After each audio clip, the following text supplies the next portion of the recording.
Hey, what's going on, everybody? Welcome to another episode of Draft Capital here on the Nothing But Net channel on Dash Radio.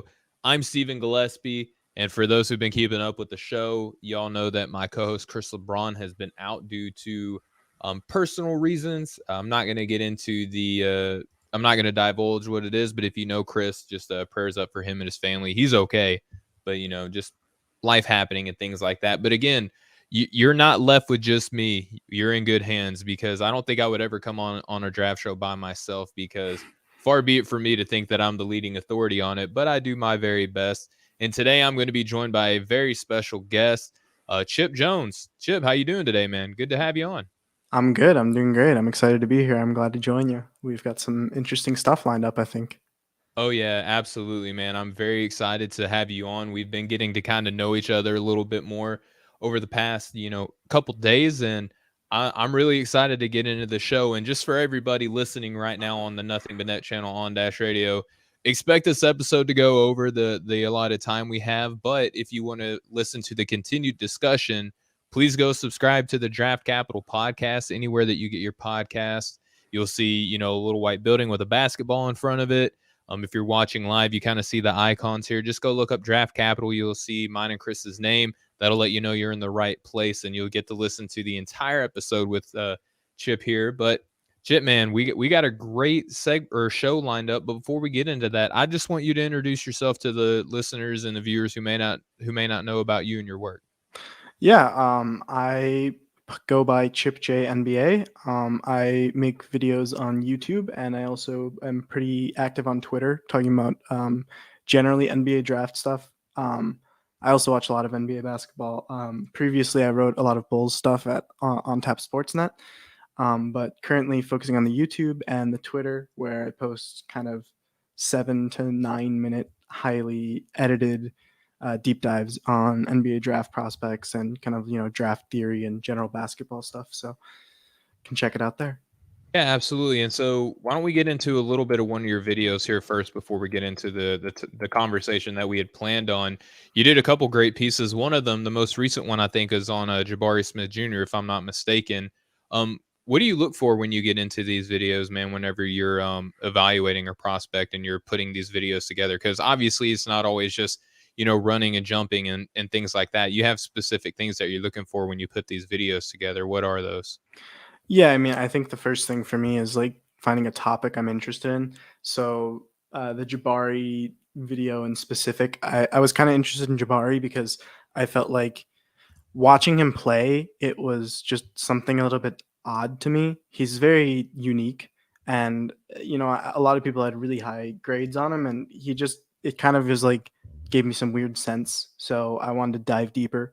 So then, usually I watch a lot of games. So usually for me to have a grip on a prospect that I think is strong enough to make a video, I'm watching like somewhere between like 8 to 12 games or more in some cases. And so, I go through my usual process of clipping out clips that I think are important or relevant or help kind of articulate points. And then I'm a pretty diligent note taker, so I've got deep notes on all the games and stuff, and I kind of build up my idea of the player and try and look for what they can be in the future and what they are right now, and kind of find.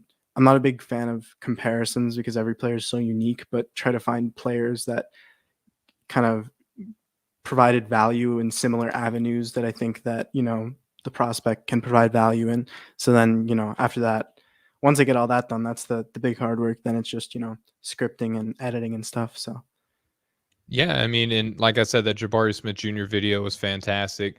I love your perspective. I love the way that you break everything down. And we're going to get more in depth into that draft analysis. But before we do, I just want to remind all the viewers and listeners that support for Draft Capital is brought to you by Built Bar. And unlike all the other bars that are out there that either taste like old Play Doh or a piece of cardboard, when you eat a Built Bar, you will think that you are cheating on your diet with a delicious chocolate dessert. If your kids find out how good these things are, you're going to have to buy more because they're going to be begging for them. With such great flavors as cookies and cream, double chocolate, strawberry, peanut butter brownie, and much more. A Chip, they also have a mystery flavor. So if you've never been to built.com, ooh, you can go to built.com, get that mystery flavor. If you guess what it is, you get a prize. Just go to built.com, enter in promo code off the ball. That's off the ball, all caps, no spaces at checkout, and you can get a 10% discount at built.com. All right, Chip. So we're going to get rolling now. The bills are paid. We are going to get into draft philosophy now. In draft circles and things like that, Chip, this is one of my favorite things to get into because the players, they come and they go, but philosophies, I mean, they're kind of fluid too, but by and large, the way that we look at the game is going to remain largely the same. Now, we try to apply lessons learned and things like that. Like, okay, I might have messed up on, Franz Wagner, for example, on my end, right? Hmm. How do I never do that again because he's killing it right now for Orlando, right? So I'm interested to get into this draft philosophy segment, and I've never shared really my positional analysis Yeah. on any show before. So this is kind of me opening up myself, becoming vulnerable with you, Chip. So I hope you're ready to get to know each other a little bit better here on the show, man, because it's going to be fun. Um, for me, Chip, I'm just gonna go over the player types that I look at. It's not so much the traditional aspect. I'm not sure if you're familiar with Rashard Phillips, but he's a good friend of the show and Off the Ball Network that I contribute to. He has his own player positional dictionary, which I find a lot of value in, and I try to apply that within my evaluations as well. But Chip, when I look at the game, I notice that there are guards. Traditionally people would consider them to be your ones and your twos. Not really the size. They don't have a lot of size there to give much more, positional versatility other than, your typical backcourt guys. Then you have perimeter players, right? Like guys who can run the 1, 2, or the 3. That size helps them out a lot. And then I have wing players. They're perimeter oriented players, shooters, slashers, cutters. They have size and they can defend. Typically, that's just going to be what you would think of as a 2 or a 3. And then you get to the forwards, traditionally your 3 or your 4s. Defense is kind of more prominent there for me, at least the way I look at how important these players need to be. They may be able to give you some small ball 5 ability. That's not necessarily always there. And then the last one I look at, I just label them bigs. Traditionally your 4 or your 5s, they can stretch the floor, but I'm looking for rebounding and defensive anchoring abilities too. Obviously, if you do stretch the floor, you kind of have to do that at a high clip in order to wow me. So, what do you think about that, Chip? Do you think that that's a fair way to assess the game? Because I'm a little bit older than some folks who may be listening, so maybe I'm out of date. So, what do you think Hmm. about that? Yeah, I mean, I think that's a pretty generally good way to do it. I mean, things like positions are nice because they just kind of make the game a little bit easier to process, and it kind of gives you a reference point for things. I'm definitely a bit out there with mine. I think the way I kind of look at it is maybe a bit unique. And for me, like, I know it's like people say I don't look at positions and stuff, and I don't talk about the old conventional positions. But to be honest, I don't even have, because I mean, people change the way positions are, right? And they're like, oh, more modern, switchable, Mhm. positions. I don't really I don't think of positions kind of at all. Like, I Okay. don't even have like shorthand for positions really. I more look at what roles a player can fill and what skills they have. And I kind of have a baseline of like, okay, well, in order for a team to function, you need a primary ball handler on the court at all times. For a team to function well, you probably want a secondary ball handler as well on the court. Then you need a certain amount of floor spacers, and then you need a rim protector defensively. You need kind of a point of attack defender, and then kind of the rest of it can just fill in. But for me, like, the things I'm looking for is like, there's like a kind of a pre-check of like, okay, do we have enough floor spacing? Like, do we have enough floor spacers out there? And then it's like, okay, we need a rim protector and a point of attack defender, because that kind of, in my mind, feels like a defensive spine. And then you need a primary ball handler, kind of primary initiator, and then you kind of need a secondary ball handler or secondary initiator. But I don't really, you know, you look at a guy like Nikola Jokic, and he's kind of Sure. like a primary initiator and also a rim protector in a sense, right? He's And gotten a lot better on the yeah, defensive no, end, he's yeah. definitely good. I don't know if he's necessarily as much of a rim protector as he is just a good defender. Yeah, Like, just he's kind of good at, like a yeah, deterrent, right? yeah, exactly. Um, but I mean, so I don't actually look at that kind of at all. I just look at what things can a player do for me, and I need a certain amount of these things filled, and like anything else on top is where, lineup flexibility gets interesting, and certain lineups bring you different aspects that you don't get, that you don't need a small ball five with every lineup or something, but Mhm. or like the ability, five shooters to play five out. You don't need that, but it's something to keep in mind, because it allows you to be different than a team that doesn't have that much shooting on the court. So I kind of just look at it in terms of like, what jobs can a player fill for me. That's fair. And one team you say that you obviously cover the NBA. It's in your name, Chip J NBA, right? Um, Cleveland. Let's get into them, because I think that this is a team that is kind of breaking draft philosophy, or even positional identification, is kind of breaking barriers down a little bit, especially with the modern game. Typically you're not supposed to have too many big men. You maybe one might even be too much sometimes, but here's Cleveland. Sometimes they're fronting, two, three, 7-footers out on the court at the same time.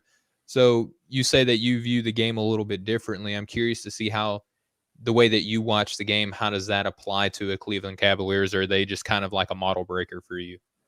Yeah, I mean, I think that's a super interesting point. And to be honest, like, we talked about getting fully vulnerable here. I'm going to be honest. I thought the Cleveland Cavaliers were going to be horrible.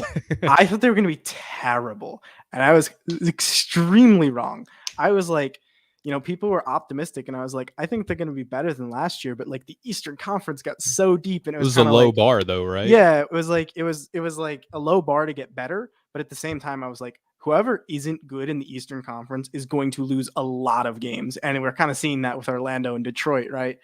And so I honestly thought, I was like, this team might not win 20 games, because I thought like the East is super deep, and I was Hmm. like, I don't really see it all coming together, and they're really reliant on a rookie and Mobley being good, and I tend to kind of weight down teams that rely on rookies, especially defensively, just because that's usually not their year one.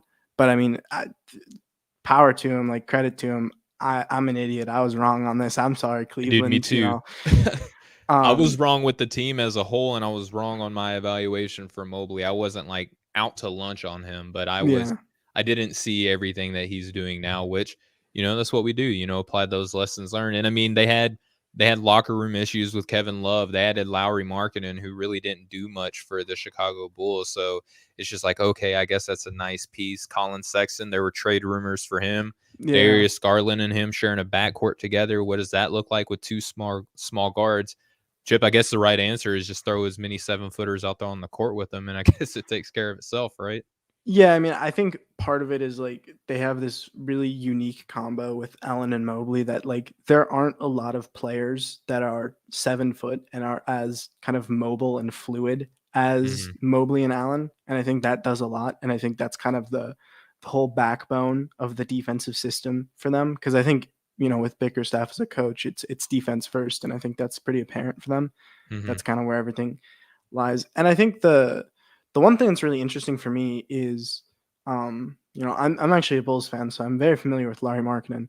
And there was kind of this whole thing last year where occasionally Billy Donovan would trot Larry Markkinen as a three next to Daniel Tice and Nikola Vucevic. And it would always just get relentlessly trashed, like Larry at the three, it's so stupid, it's so dumb, don't do it. But my thought has always been with Larry at the three, like that's what I think he's best at. Like I think he's best as a small forward, because interior defensively, he's gotten better this year, but he's still not good. And the way I kind of view it is like, whatever player Lowry's going to defend, it's the opposing the best case is you don't want him by the rim, because when you're at the rim, so much like help responsibility and stuff matters, and he's gotten better at that this year, but still not necessarily something I'd want full time, and I think is not a positive defensively. And then, so if you're not going to put him by the rim, I would just put him on the perimeter player that has the least like self creation ability. Like if the other team has just like a Reggie Bullock type where he's mainly just kind of a catch and shoot spot up, guy, yeah. yeah, it's like just follow him around and try and contest his shot, and that's not a lot of defensive responsibility. And to Larry's credit, he's gotten a lot better defensively this season. But at the same time, it's kind of like I feel like this is optimized context for Lowry, where it's like, if a guy gets past you, they're just running into Jared Allen and Evan Mobley. So like that's not really a Not good plan fun. anyways. So all you really got to do is just like contest their shot, and you're pretty big. So I mean, that shouldn't be too much of a problem. So I mean, I think for me, like the one thing I do feel like I was on point about was, all year it was like, Larry at the three, it's so dumb. And every time someone would say that, I'd just be like, why? Like, what about Lowry at the 3 specifically do you not like, other than that he's like 7 foot and classically, that's a power forward or a center? Yeah, I mean it deviates from, the traditional aspect of how tall players are supposed to be at different positions and things like that. But the thing is one thing that you kind of pointed out there, Chip, was, his ability to have to recover on defense. Well, if 3 7-footers are out there, that's less ground technically that he would have to cover from the outside going in. So like you said, running into Mobley and Allen, that's not a fun sight or feeling, I'm sure. But Cleveland is a little bit of a model breaker, I think, from a positional aspect. So I guess the less you look at positions, the more clear Cleveland becomes, right? So we talked about our positions here. Do you have any sort of limitations that and when I say limitations, I don't mean this like in a negative way that we're just like, nah, this guy's not going to be this good. But for example, Chip, you hear that a Kennedy Chandler, I'm having this discussion with folks on Twitter now. He's only 6 foot. So how high do you draft a player that's only 6 foot? And I think that, there's the whole, is he 6 foot? Is he 6'1"? To me, that inch really isn't that important at the end of the day, looking at him athletically. Um, there's the whole aspect of how high do you take a 6 foot guy, because those guys aren't very successful. But I would argue that some of the most successful point guards in the NBA right now are around that height.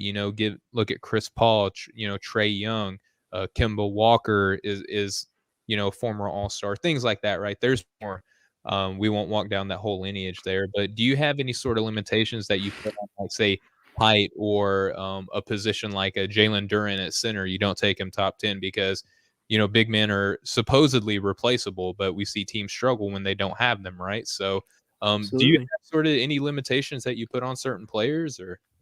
To be honest, I'm trying to get better at this, but there is, of the conventional positions, there's one that I hate. Like, I just I'm a wing purist. Okay, let's go. Shooting guards.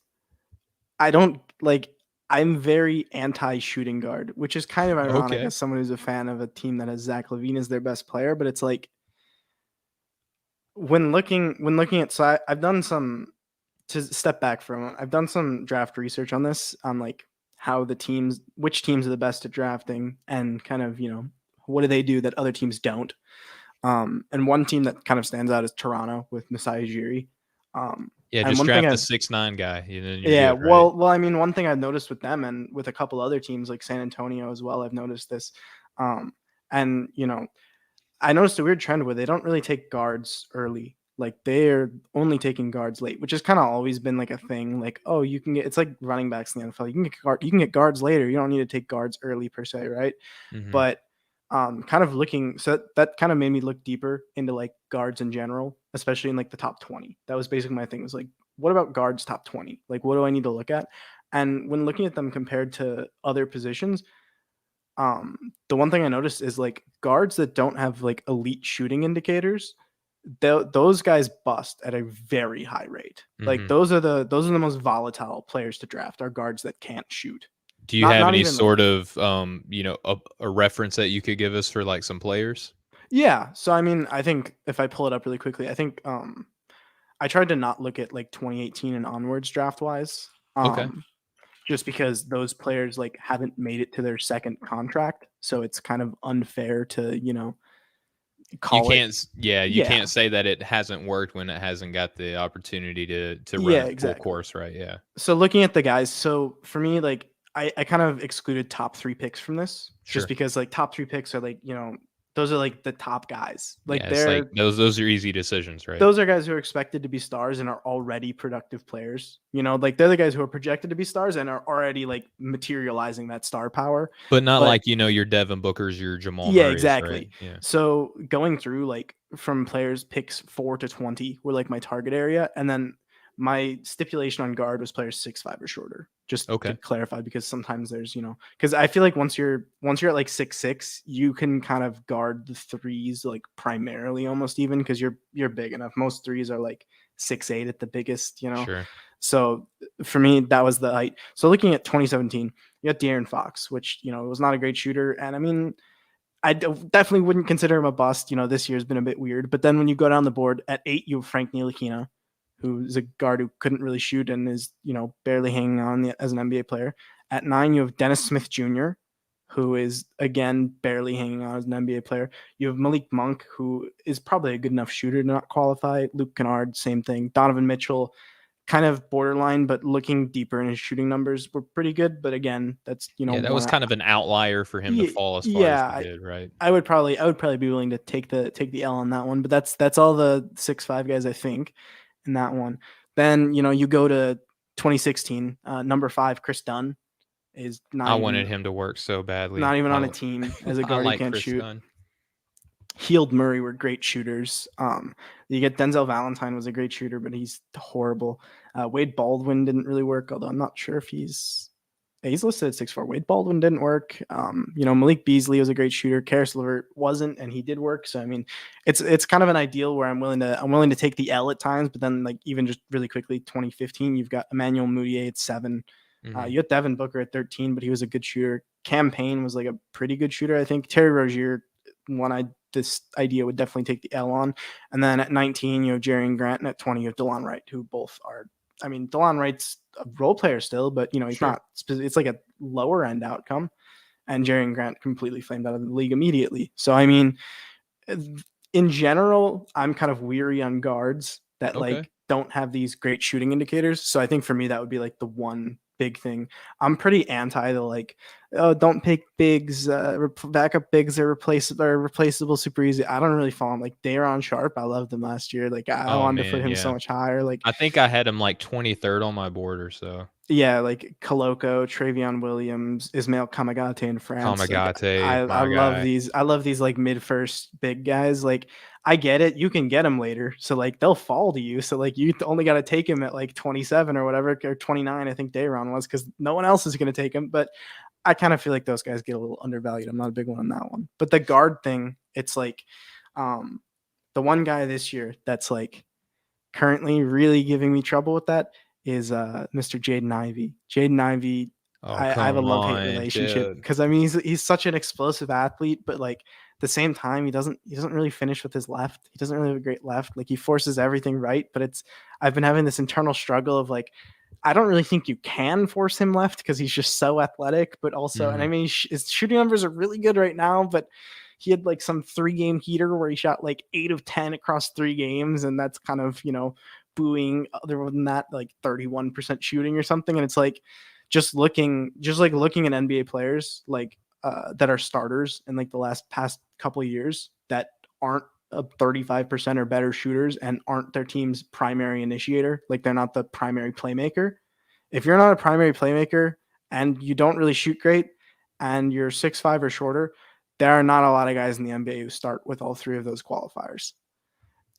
And that's fair. I do agree with you there, but I do like Jaden Ivey a lot. He's right now currently in my top 5.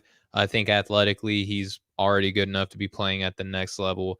The shooting has improved. I mean, as you already pointed out, and this is not going to be a Jaden Ivey podcast, I promise, but I definitely do appreciate, your willingness to step out and to say like, this is a guy that you're lower on than likely the consensus. But and this is a fun part about the draft too, Chip. I talked about how draft philosophy is one of the things that I appreciate. I appreciate, the fact that you and I can watch the same guy and have 2 completely different outcomes. Like to me, that's fun about the draft as well. Yeah, I mean the thing I'll say on, I know we're not getting deep into Ivy, but the thing I'll say on Ivy is like the part where it gets really weird for me, right? Is if I don't think like he's like a top 5 guy, which I'm close to thinking he is, but I need to watch more still because Ivy's someone I've watched like 3 games pretty deep. I watched the UNC, the Nova, and one other game. I can't remember which one. It was one of the early season ones. So I have like a kind of medium read, I would say, on Ivy. And like the thing for me is like I talked about top 20 is like my kind of thing. So it's like Jaden Ivey is very clearly one of the like probably 8 best players in this class. But if my ideology is that I won't take guards top 20 that like meet these qualifiers, and I think he meets these qualifiers, do I put him like 21st? Because like that's really low. But also if you kind of think about it, it's like, oh, well, you don't take this archetype top 20. So then it's like, he's very clearly better than the 21st best player. But am I willing to pick him there? Because I think it's maybe a little risky. I'm still coming to terms with that. I'm pretty sure I'll come around from what I've seen and the people I've talked to in general. So, but that's Hold the true to your one. convictions, shit, because I mean, this is one of those where it's just like, it doesn't really work out that much, or hopefully Yeah. it does work out for him, right? Like you never root for anyone to do No. poorly or anything like that, right? But you may walk away being the genius. We don't know. I mean, you can never guess. I mean, I was super high on Chris Dunn, and Yeah. look at him now. So I mean, it varies. It varies a lot. So, a couple more questions that I have for you for draft philosophy. The first one is, how much does age influence your decision, if at all, Trip? So I'm not going to sit here and give you the like, well, okay, do you draft a 25-year-old rookie or anything like that? Because those are kind of few and far between. But you get those 20-year-old juniors, you get Yeah. those 20-year-old freshmen. It kind of varies as far as how long they've been in and how old they are. Um, does age matter that much to you? Uh, I'm reluctant to say age is just a number because that would maybe get misquoted. Um, but In basketball, is age just a number to you? Chip? I mean, so here's the way I look at it: is in general, I mean, Chris Duarte is kind of the obvious like one that jumps to mind as being Sure. 24 when he was drafted as a lottery pick. Um, for reference, I really like Duarte. I think it was a really smart pick. I had him like top 14 on my board, so I think it was good. Yeah, Um, swing and a miss on him for me, and it yeah, wasn't due to his age. I don't practice the ageism. okay, yeah. I was just, to be honest, I was watching Kevin Herter dominate in the playoffs as like a secondary creator and like the spots they got to with this. We're not talking about Duarte, but that was my thing. Okay. Sorry. Okay, It's all so good. for me with age, it's like the I think the first 2 years that a player's in the NBA, they get a lot better from just like practicing with the team and they kind of get familiar with like the pacing of the NBA game.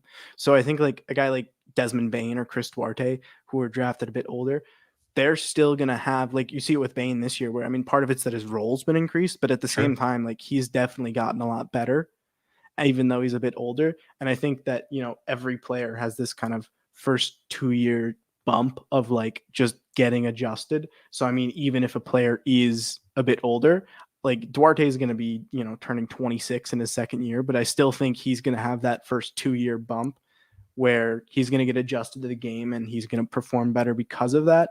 At the same time, the like skill development stuff and like also the mentality development stuff probably isn't going to necessarily be there just because he's kind of a bit mature and he already kind of is who he is as a person, right? No, for sure. And I'm with you. I don't necessarily look at his age, but how much experience can you get out of a player once they get into the NBA? Like that's where I am. And I get the idea of like, okay, well, typically speaking, a development curve for an 18-year-old is a little bit better than a 20 or 21-year-old or whatever. Like I get why people would think that. Yeah. I just I don't know. To me, I feel more confident in it depends on where I'm drafting, right? Like if I have a team with like no hope or no future in the NBA, I might get the long-term project because it might take a little bit longer to turn the team around, right? But if I'm drafting say like back into the lottery or later on in the first, if I have a guy that I have, some sort of trend analysis on where I can say, all right, his freshman to sophomore jump was phenomenal. And then the Mm-hmm. sophomore to junior, and then if it even gets up to the senior year, Yeah. I might feel confident betting on a guy who's going to go in and I know is going to work hard to get better every season, right? Like to me, that helps out a lot as far as like when I evaluate players. All right, and so last one that I have for draft philosophy before we get into some actual player analysis here, Chip. Mm-hmm. If you're an NBA team, are you looking at best player available or are you looking to try to fill a positional need with a rookie? I mean, I think the cop out answer is like it depends, but that definitely is how I feel. I'm a big fan of kind of the way I look at things is like, so the way I look at drafting in a sense is like, yes, the San Antonio Spurs make good decisions and they usually pick good players, and that's why that their players turn out well. But a massive part of that sometimes gets under acknowledged is that they're just better at developing talent, Hmm. right? And I think for me, it's like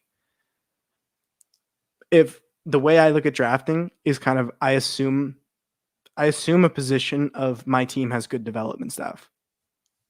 So I kind of look at it as like, if I were running a team, I would put a heavy emphasis on player development and trying to learn from what those teams do player development wise. So I'm always kind of, I guess more bullish on like I can develop this guy. Um but at the same time, I think for me, like, I would probably generally lean best player available, just because so many draft picks don't work out. Like, most draft picks don't really hit high end outcomes. So, like, if I have a bunch of shooting guards, but I think the one I'm like, there's a good shooting guard. I know this guy's I can develop this guy. He'll be like 90% chance he's pretty good. He's useful. Then I can just, maybe trade one of my shooting guards and have this guy in a rookie contract as my backup. And then, so I mean, I'm generally probably leaning a bit best player available and not drafting for need or fit, especially because I don't think, like, if you're trying to make the playoffs and you're like, we need wing defense, I'm going to draft a rookie and he's going to provide me wing defense that's going to turn my team into a playoff team. Like I mentioned earlier, I don't, especially defensively, I don't want to overly rely on an important role with guys in their first or second year. Because I think another team, just really quickly, is the Sure. Pelicans, who I was really low on. I thought they were going to be really bad. And I mean, they started really bad, but they've been pretty good recently. People Sure. aren't really giving credit for that yet. And one of the things is Herb Jones has just been Oh man. sensational Yeah. defensively. And part of the thing for me was like, I really like what the Pelicans did this offseason, outside of like the Lonzo stuff, maybe. But regardless, I like what they did, especially with the draft. And I think, like, I was like, oh yeah, they need wing defense, and like Trey Murphy, Herb Jones, Najee Marshall are like guys who can give you that. But also, I think Najee's in his second year, and Herb and Trey Murphy are rookies, and I'm like, they need wing defense, and Yep. I'm not confident in projecting wing defense from a rookie or a second year player. No, that's fair. I think I typically would lean more towards the best player available. And again, it depends on where I'm drafting, right? Like if I'm a bad team, I probably need help everywhere. And again, if I'm drafting it, at the back end of the lottery or later on in the first round, I want the best player available because, like you point out, it's really hard for a rookie to come in and kind of really turn your fortunes around. Um, it- that Yeah. high end outcome that you refer to is kind of hard to hit. So, Chip, I think that we did a good job of getting to know each other as far as draft philosophy goes. We got some players that we're going to talk about now. I'm gonna go ahead and run down the list of names to entice the audience here. Chet Holmgren, Jabari Smith Jr., AJ Griffin, Dylan Disu, St. Thomas, and Isaiah Crawford. Those are going to be the guys that we're going to talk about. So let's get going here on the first one here, Chip. I mean, the easiest draft prospect to analyze and project in the history of all draft analysis, that being the 7 foot, 190 pound kind of forward center guard, whatever you want to call him, unicorn, right? Chet Holmgren out of Gonzaga. Again, he's listed about 7 foot, maybe to 7'1", somewhere around there. And again, maybe 190 pounds. I don't know how much I buy that. Right now, his averages are 13.3 points per game, 8.5 rebounds, 2.3 assists, 3.6 blocks, zero point 0.3 steals. He's shooting 62.5% from the floor on about 8 attempts per game, 37% from deep on about 3 attempts per game. That number has gone up over this season, which has been nice to see. And then about 71% from the line on about 3 attempts per game.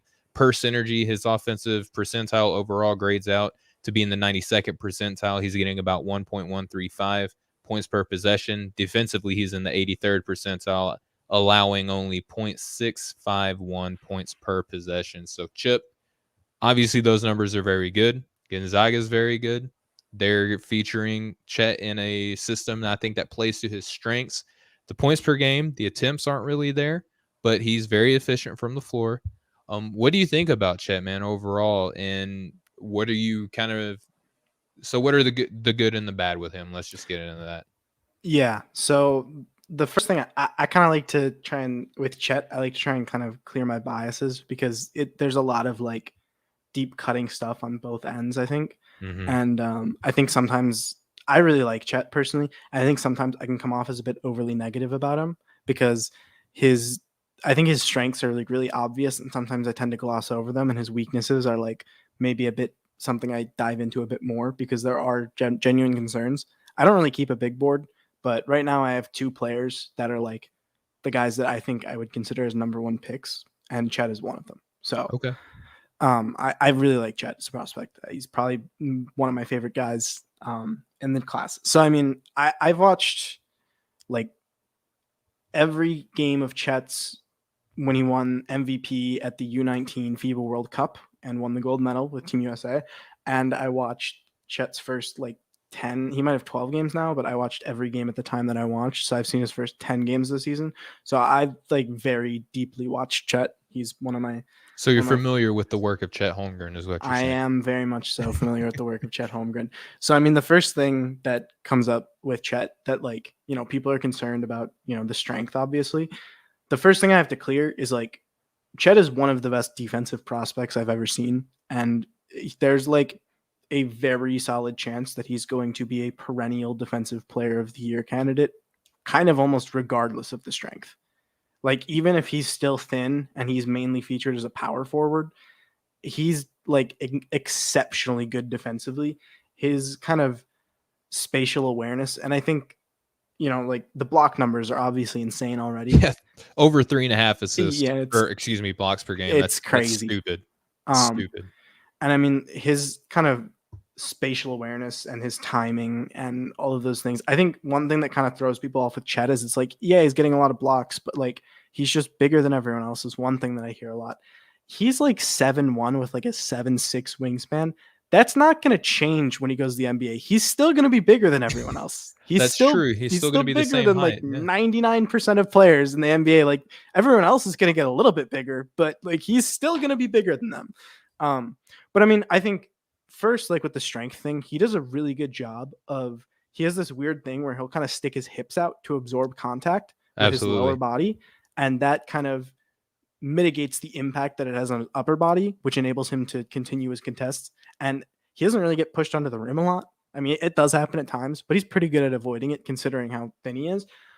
Even when he does get put under the rim, he kind of just reaches around the rim and contests the shot anyways because he has so much extra length and he's so flexible that he can kind of just contort his arm around the rim and still contest shots, which is, amazing to watch.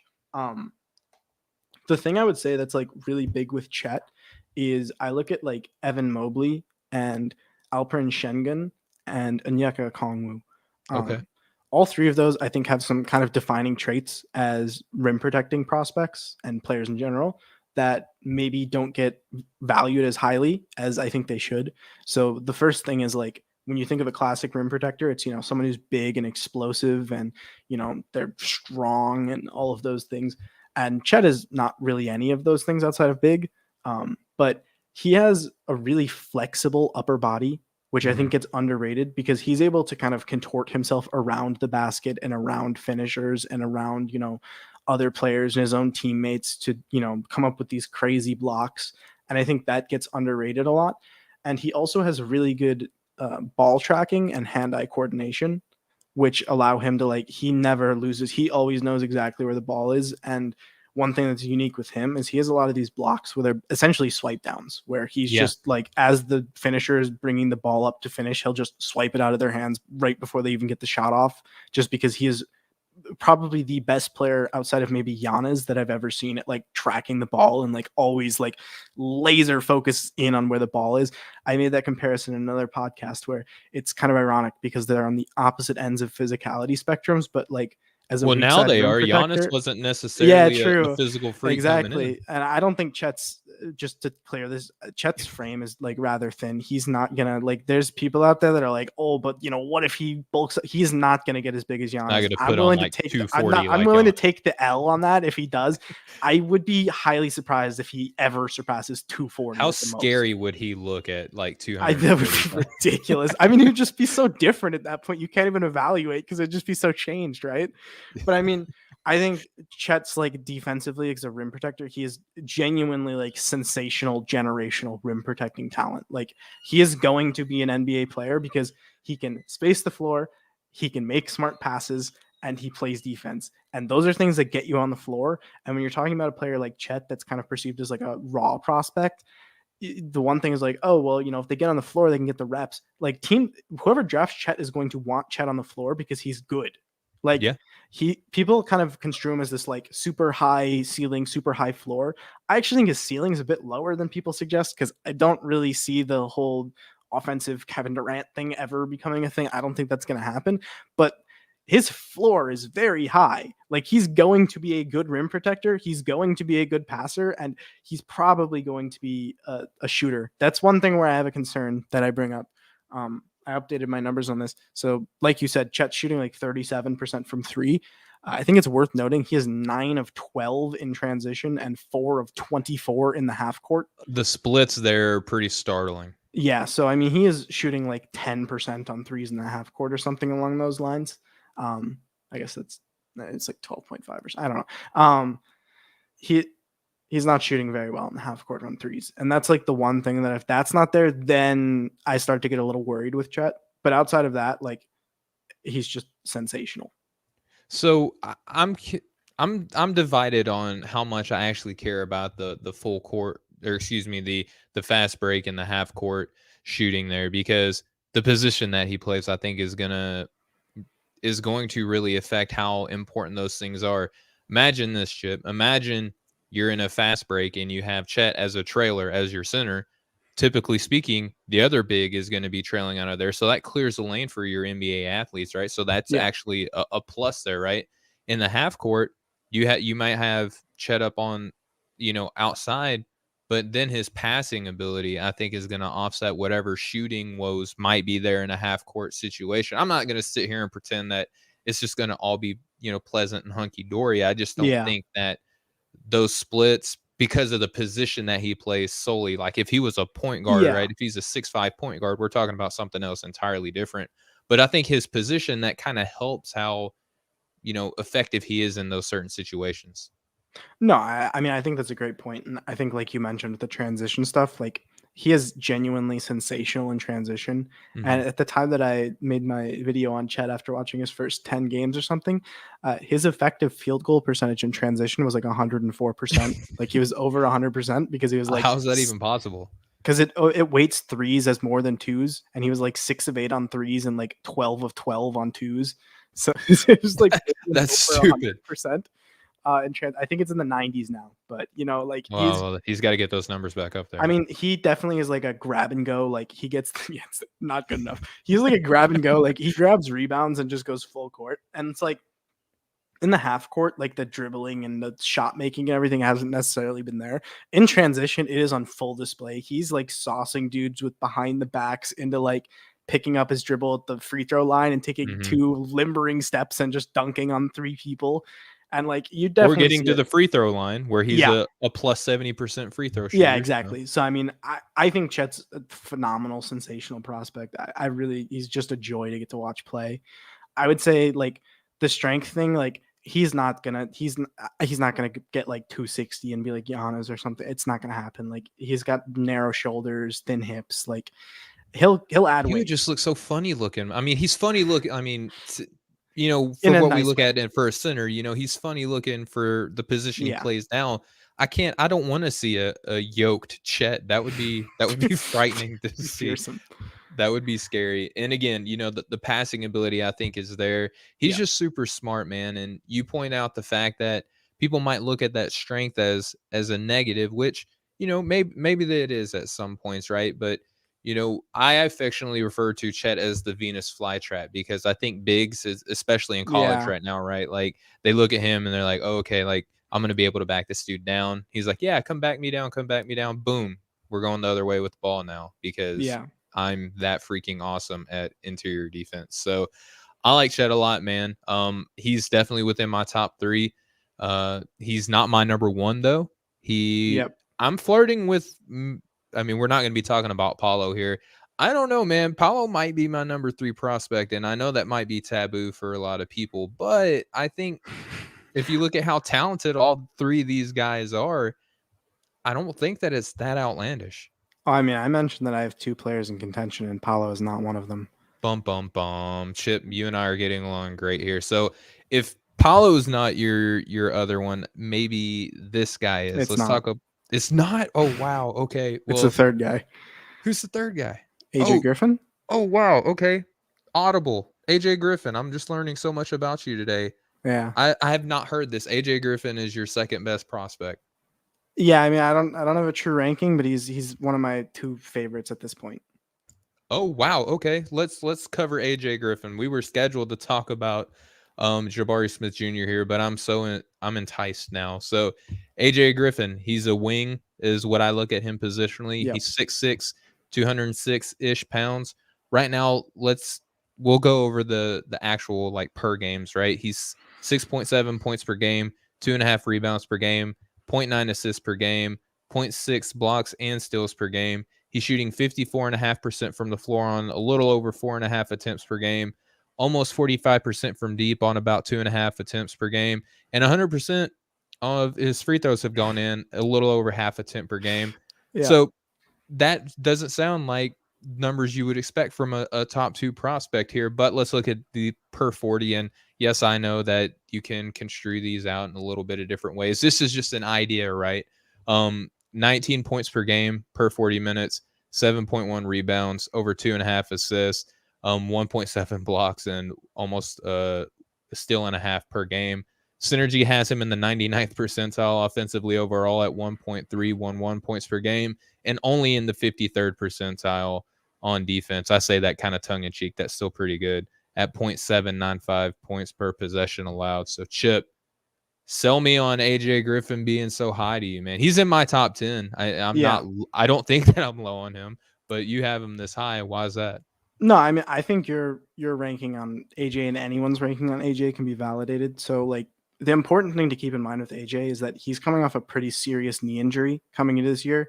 And at the start of the year, like before he committed to Duke, and like coming into it, it was like him playing at the start of the season was like out of the question. Yeah. Definitely not happening. And then all of a sudden they came into their preseason games and he was playing. And it was like, That okay, was so nuts. That he's was so back. nuts. And it was kind of like, and I mean, the thing with so at the beginning of the season, so I mean, he's averaging what is it, 6 points and 2 rebounds. He's playing like 11 minutes a game at this point so far. Yeah. The past 3 games though, he is kind of ramped up to around like 22, 23 minutes per game. Yeah. So he's starting to get back healthy. And I mean, he's saying he's 100% at this point, but I mean, maybe, You're not 100% coming off of an maybe, injury. but He's probably feeling the best he's felt in a long time. yeah. Yeah. So I mean the thing with prospects this year that's a little weird is obviously we have COVID, and so usually we have these years of EYBL, AAU, and high school tape and everything, right? But we lost a year with these guys, and AJ had an injury, so it was kind of like the last time we've seen him play, he was 16, and he is now 18. So there's like What's crazy to me about the point you just brought up, Chip, is our last episode we had Corey Tulaba of the Draft Act podcast come on the show, and we talked about AJ Griffin on that show as well. Said the exact same thing. A lot of the same points that you're making about COVID and the playing time and things like that.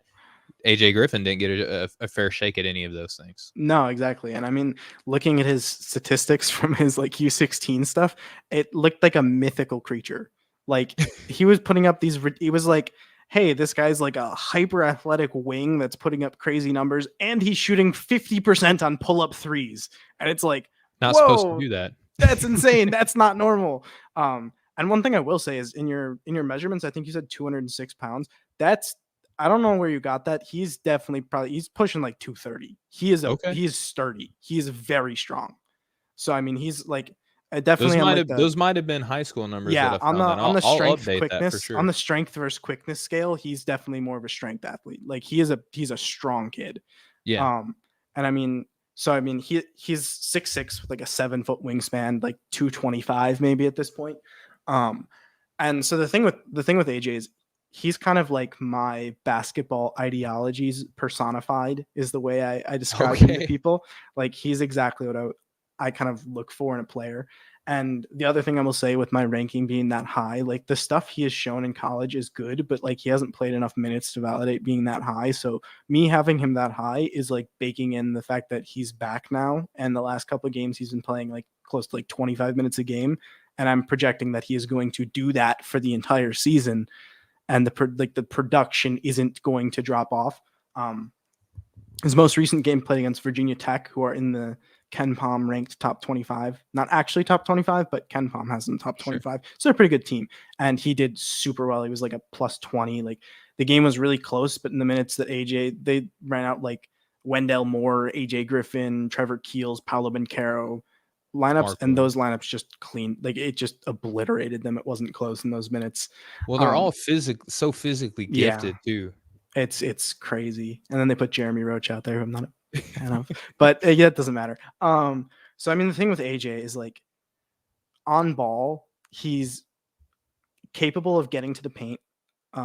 Mainly at this point, it's attacking closeouts and stuff because he's not I mean, he has the luxury of being on Duke, so he's next to Paolo Banchero and Trevor Keels and Wendell Moore, who are these really nice, creative, like pretty much all three of them are getting close to like lock first round picks. Sure. So I mean, and Paolo's like a top 2 guy for most people, top 3 for sure. So I mean, he's definitely in a really good team. And so he doesn't have the biggest creation burden, but what he showed in high school was that he could do it. And he's come to Duke and he hasn't had a ton of possessions yet, but on the ones he has, he's done a great job.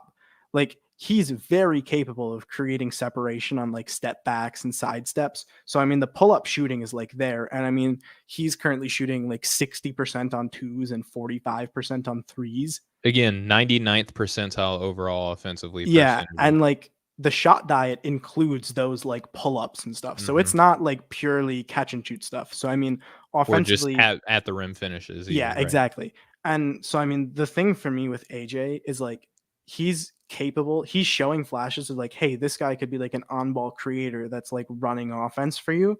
But the thing that really like just separates AJ is like he is just an off-ball savant. His Mm-hmm. ability to play without the ball in his hands is unreal.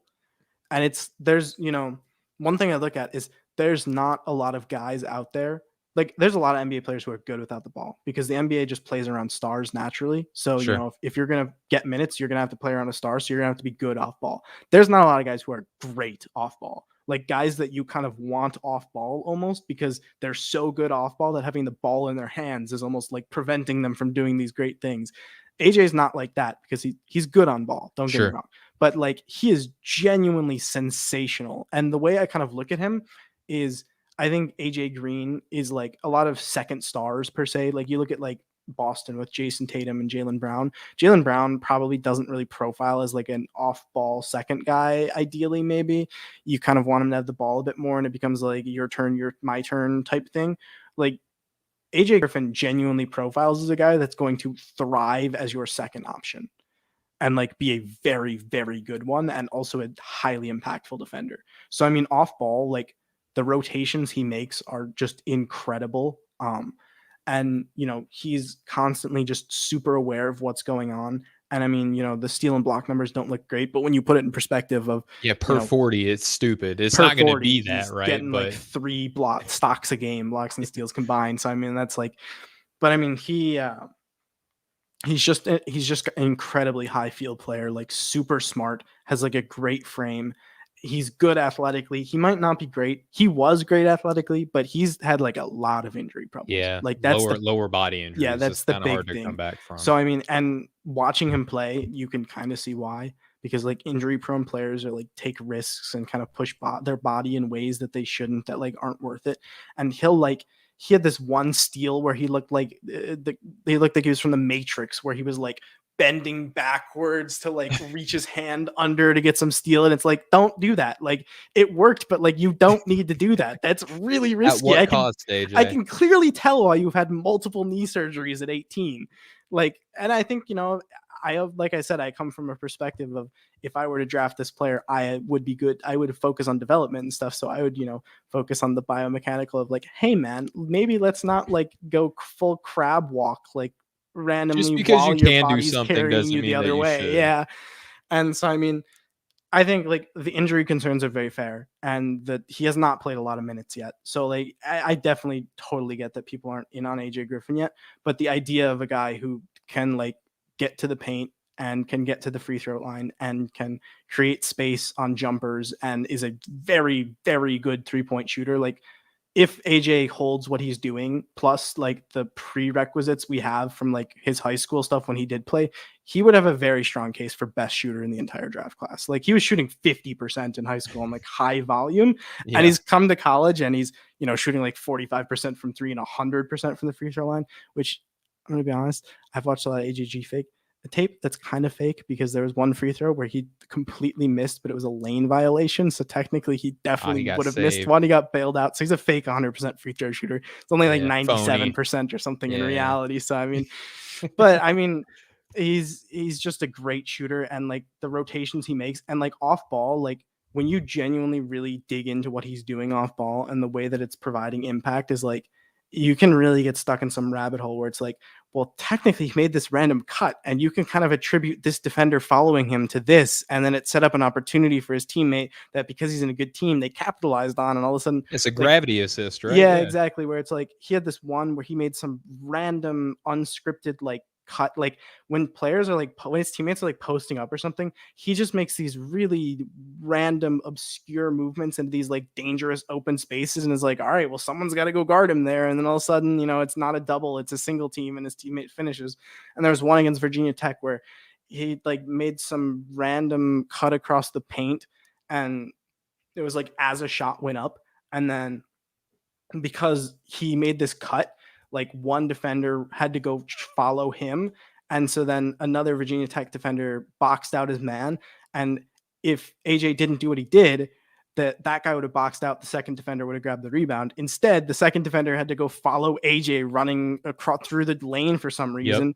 And then Theo John was able to outbattle the Vatek guy for the rebound and got fouled and they got 2 points, and it was a close game at that point. So, that like there's just so many little things where he's just like constantly making these like he's just constantly making these correct, smart decisions that are like just inching and inching. It's kind of like watching, I'm a big chess guy. So, when you're watching the Okay. top chess players in the middle of the game, they're not necessarily like going for the killing blow. They're just, making some slight alteration that puts them in a marginally better position that's going to set them up long term. There's just so many things where he's constantly making these decisions that are just like giving slight advantages to his team and then always capitalize on them. But when they do, like it's tangible and it gets you points. And so, for me, like AJ just I think he could potentially be a primary guy. He's a smart passer. He's able to get to the paint. He can create his own shot. But like he projects as legitimately like maybe the best like second option in the league. Cause there's not necessarily always a guy who it's like this guy would really truly, you get things like Kyrie or Bradley Beal as like would really do great as a second guy. They're really smart. And I think AJG kind of fits in that, not necessarily similar play style to those two, but in that mold of like, this guy would be like a sensational second option. Like I'm talking like he could be an all-star, but he's your second option. And it's like, he's not losing value because he's forced to be a second option. He's what they call in the NBA a 1B, Yeah, exactly. somewhere in Yes, that mold, exactly. which is not a slight. Sometimes people No. get caught up in terms of like, oh, you only have this guy third or anything like that, which is still really, really good comparatively to everybody else that Yeah. you could be compared to. But as a second option, AJ Griffin coming off of injury, it's a lot of high praise. But Chip, we're kind of coming up against it for the end of the radio segment. We're going to close out for there. We'll continue this discussion. And again, if you want to listen to that, just come and download Draft Capital or subscribe, rate, review, share, all that fun stuff. But Chip, before we close out for the radio, why don't you let the listeners know where they can find you and your work? Yeah, absolutely. You can find me on YouTube and Twitter at ChipJNBA. I posted 2 videos, one on Jabari Smith and one on Chet Holmgren. They're about like 8-9 minutes long. And I have a big emphasis on like quantity over quality, and I'm super detail oriented. So I just try and condense information and make it digestible and kind of entertaining in a way, and not feel, because I feel like sometimes looking for breakdowns can be they can be dry and stuff. So I try to not be dry with that. And then I'm super active on Twitter. I have no life. So if you follow me on Twitter, like you can contact me at any time and I'll probably reply immediately. Yeah, you were super quick to be able to get on the show, which I definitely appreciated, and it's been fun getting to know you over the couple weeks or so that we've Yeah. followed each other. You do a lot of great work, and you pop up in a lot of podcasts that I listen to, so I'm glad to have you on. But again, anyone who wants to listen to the continued discussion, just go look up Draft Capital. we'll continue there. We didn't even get into a guy who might go first overall in Jabari Smith Jr. Hmm. because of the audible that I called, which I'm glad that I did, because I'm sure the listeners are like, whoa, I didn't know all this cool stuff about AJ Griffin. Yeah. And then we're going to get into Dylan Disu. We're going to talk about St. Thomas and Isaiah Crawford. So for everyone who's tuning in from the Nothing But Net channel on Dash Radio, thank you all so much for tuning in.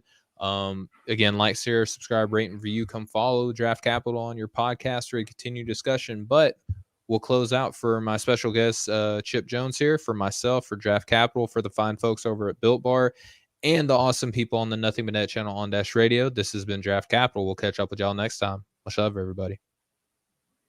All right, so continuing discussion here. If you're coming over from the Nothing But Net channel on Dash Radio, thank you all so much for tuning in. Again, we're joined here by Chip Jones.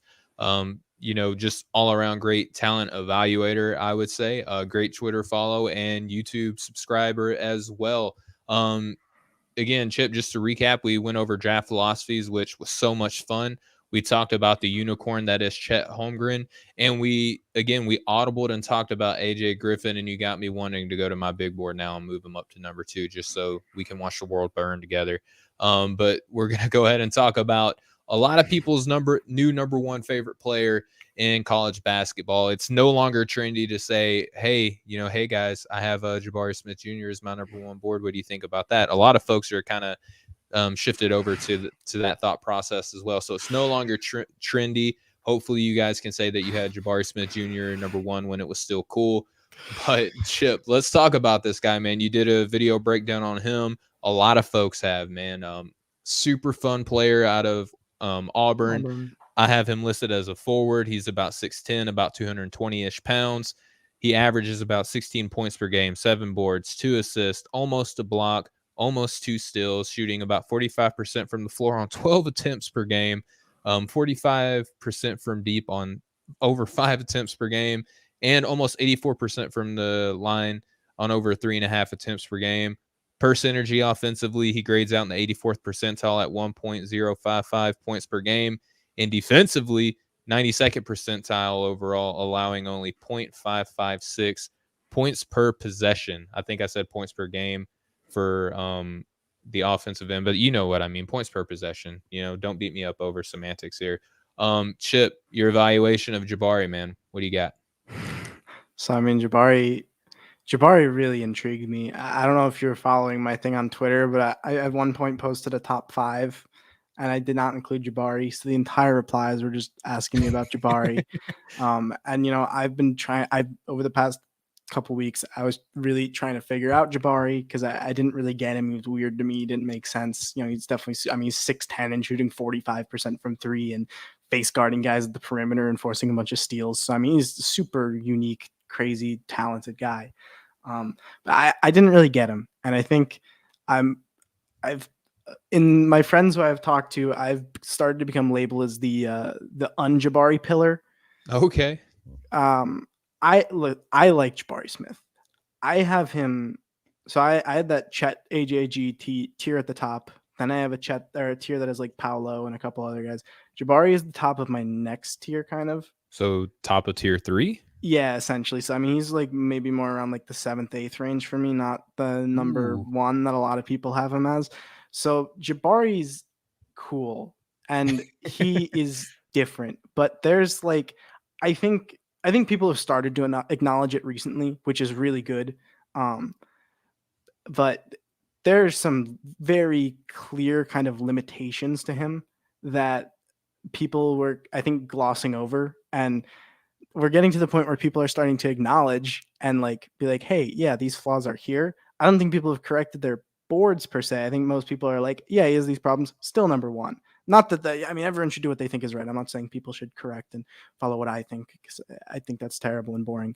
But I think people maybe are starting to come to terms. I think there was a really, really good Twitter interaction the other day where I think it was Adam Spinella, Box and One, posted talking about Jabari. Shout out to Coach Spins, yeah. Yeah, not shooting particularly great on 2s, because I mean, you did mention he's 44.8% from the field and 45.2% from 3, so he is shooting worse from 2 than he is from 3 at 6'10".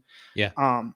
And it was like, He's not shooting great from 2, but they were like, someone was like, oh yeah, I wouldn't be concerned because he's taking a bunch of mid ranges, which is true, and it's lowering his 2s. They were like, I care more about his finishing at the rim. And then they said, like, I would be concerned if he's shooting 70% at the rim. I would be concerned if he was shooting like 58% maybe.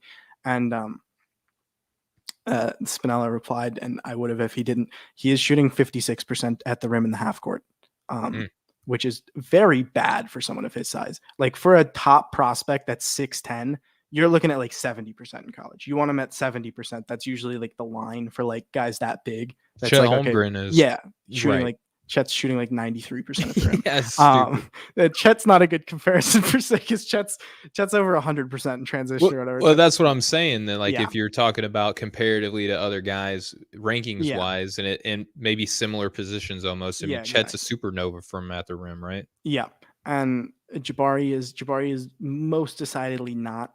And so that's like the finishing is the first big thing for me, because like when you look at like guys who are forwards and are like great in the NBA and are like all-star level players, which I mean, if you're taking a number 1, you think he's going to be an all-star level player, or you just think the class sucks, which is fair because this is not the greatest class, but allegedly. Yeah. So I mean, I think it's a little overstated how underwhelming it is, but I definitely don't think it's like not as good as last year, and it's not going to be as good as next year. It's kind of unfortunately Next year is a whole between nother 2 thing. incredible years. So, but I mean, that's neither here nor there. So the thing with Jabari is like where do you lie? I posted a poll on this on Twitter about Jabari's athleticism: elite, good, average, bad. Where do you lie on the Jabari athleticism thing? I'm glad you asked me because I did vote. I put good. I think that he's a good athlete. But I think here's my thing about his athleticism. I think it's good.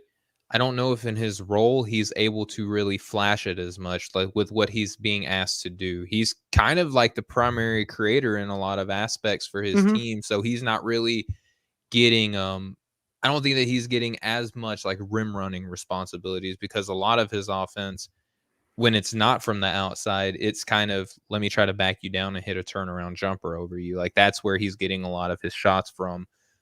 I think that it could be accentuated a little bit better in a different scheme, but I'm with you. I don't think that it's like it's not what you painted out as like a before injury AJ Griffin, right? Yeah. He's not a Jaden Ivey or a Kendall Brown. Kendall Brown is phenomenal athlete, right? So the thing for me with Jabari, it's interesting. I really like that you mentioned the role thing, because I actually think the exact opposite. I think the role that he's placed in is helping to hide athletic limitations that he has, and it's accentuating his unique athletic strengths, where he's like guarding at the point of attack, and it's like, oh well, I mean, he's 6'10", he's guarding at the point of attack. That's crazy, because he is like at 6'10", he is an almost exclusively below the rim player. Like he has like 7 dunks through like 11 games. He's probably going to play around like 30 games or so this season. People post these queries of like 3-point shooting plus height plus steal percentage plus block percentage, and it's like, oh, it's Jabari and like Jason Tatum and Jonathan Isaac and all these players. Oh my god! I mean, let's not downplay that though. No, for sure. Cool company, right? I'm definitely not downplaying. I know. I will say the one thing I can do as a query is players who are taller, 6'10" or taller, got drafted into the NBA, have a block percentage of 4 or lower, and less than 20 dunks. He has 7 in like 12 games so far. The players that come up are Domantas Sabonis and 2 white dudes that got drafted in the 50s and flamed out immediately. Like there's not guys that are that big that are not blocking shots or dunking. And it's like, oh, well, I mean, dunks are such a way to measure athleticism. Like dunks and like block percentage and stuff, that's a pretty reliable way to measure athleticism. Like you do these filters and you throw on like a little dunk filter and a little steal block filter, and it very quickly weans out who the NBA prospects are from who are just random college guys that are putting up good numbers. So I mean, Jabari at 6'10" is creating easy shots too, right? Like exactly. value in getting to the basket, right? So I mean, Jabari is an almost exclusively below the rim player. Like he's below the rim most of the time. At 6'10", which is like fine. That's not necessarily like a nail in a coffin, but it's just something that I think people maybe aren't necessarily coming around to terms with. And I think one thing that's important to look at is that vertical athleticism can be trained and can be made better. But Jabari, you mentioned that in your video. Yeah, Jabari does have these moments where he'll get up kind of high.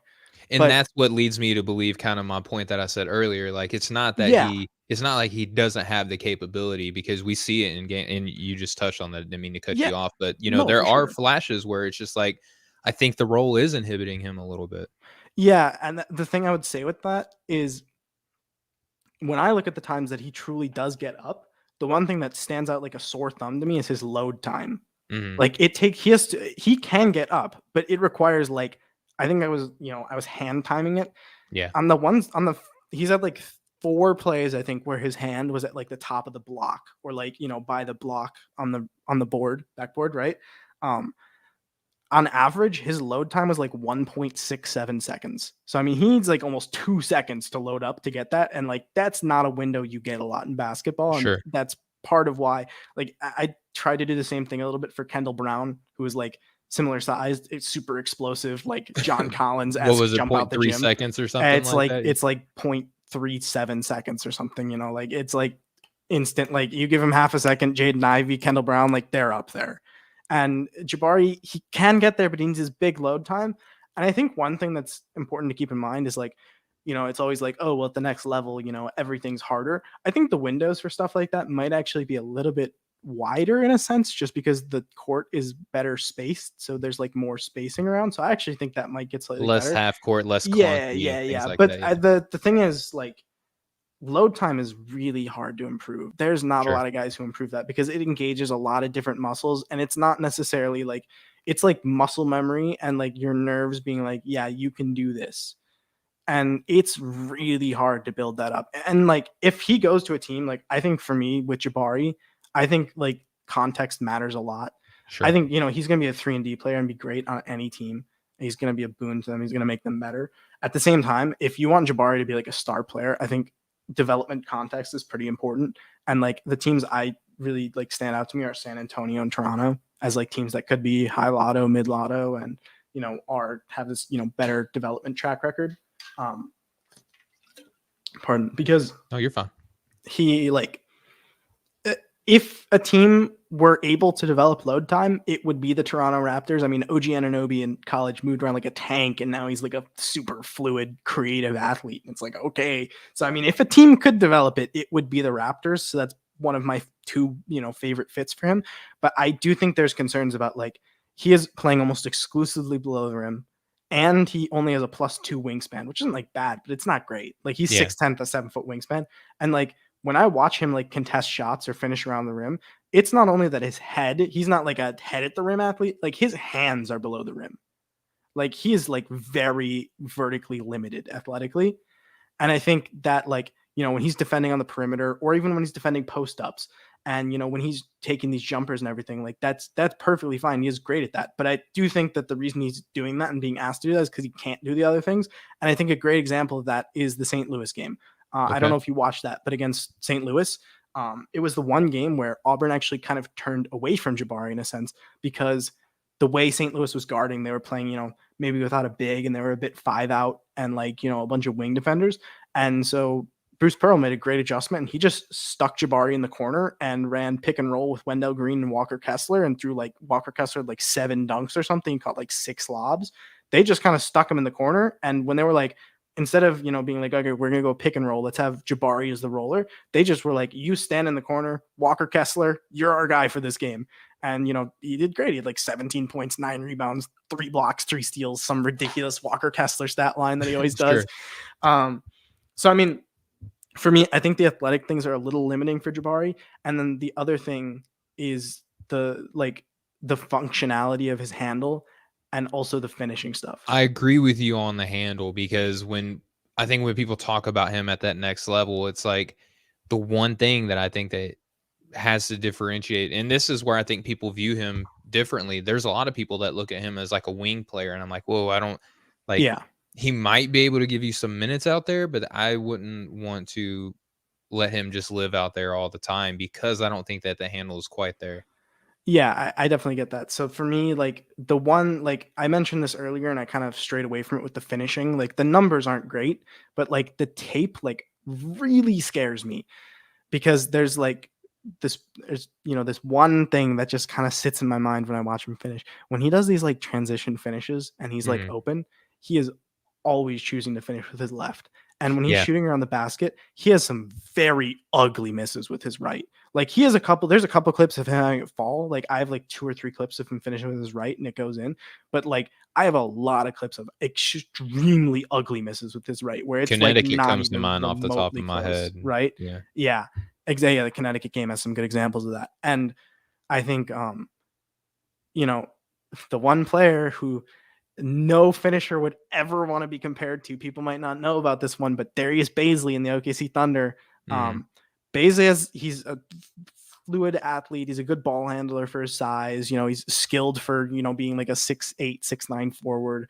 But when he gets to the rim, he wants to switch hands to his offhand to finish with, and it just severely caps where he's just always been a below average finisher because he'll get to the paint and then he'll try and switch hands and the defenders have enough time to recover and it doesn't work because you can't just always force it to your one hand and you don't, he's losing the small window he has by switching hands for his finish. Jabari is right-handed and he prefers dribbling and he's much better as a handler with his right. And when he gets to the paint, it's a lot of the times with his right. And then he'll bring the ball together and he almost shoots with 2 hands because he's like literally like the last second before he shoots, like he has 2 hands on the ball. He's like almost never finishing per se. He's more like shooting from an inch away. And, it's always below the rim because he's not the most explosive athlete.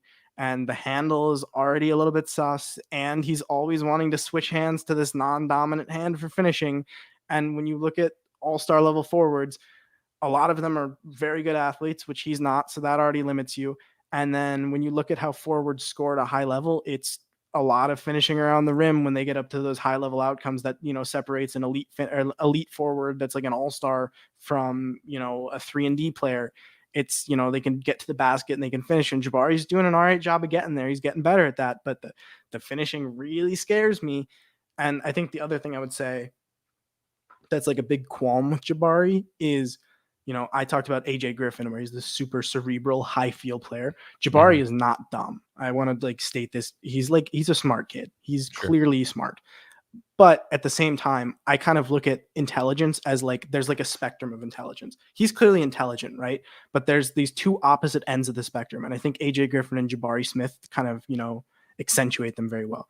I think the way I look at AJ Griffin, he's very intuitive. Like you just throw a random situation in him and he's going to make a good decision just because like he just kind of gets, he's a high feel for the game.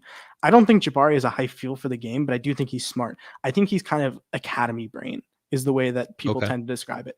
Like his dad was an NBA player. He's like, he comes off like his footwork and everything, like off defensively, he's like very well coached and it Mhm. shows.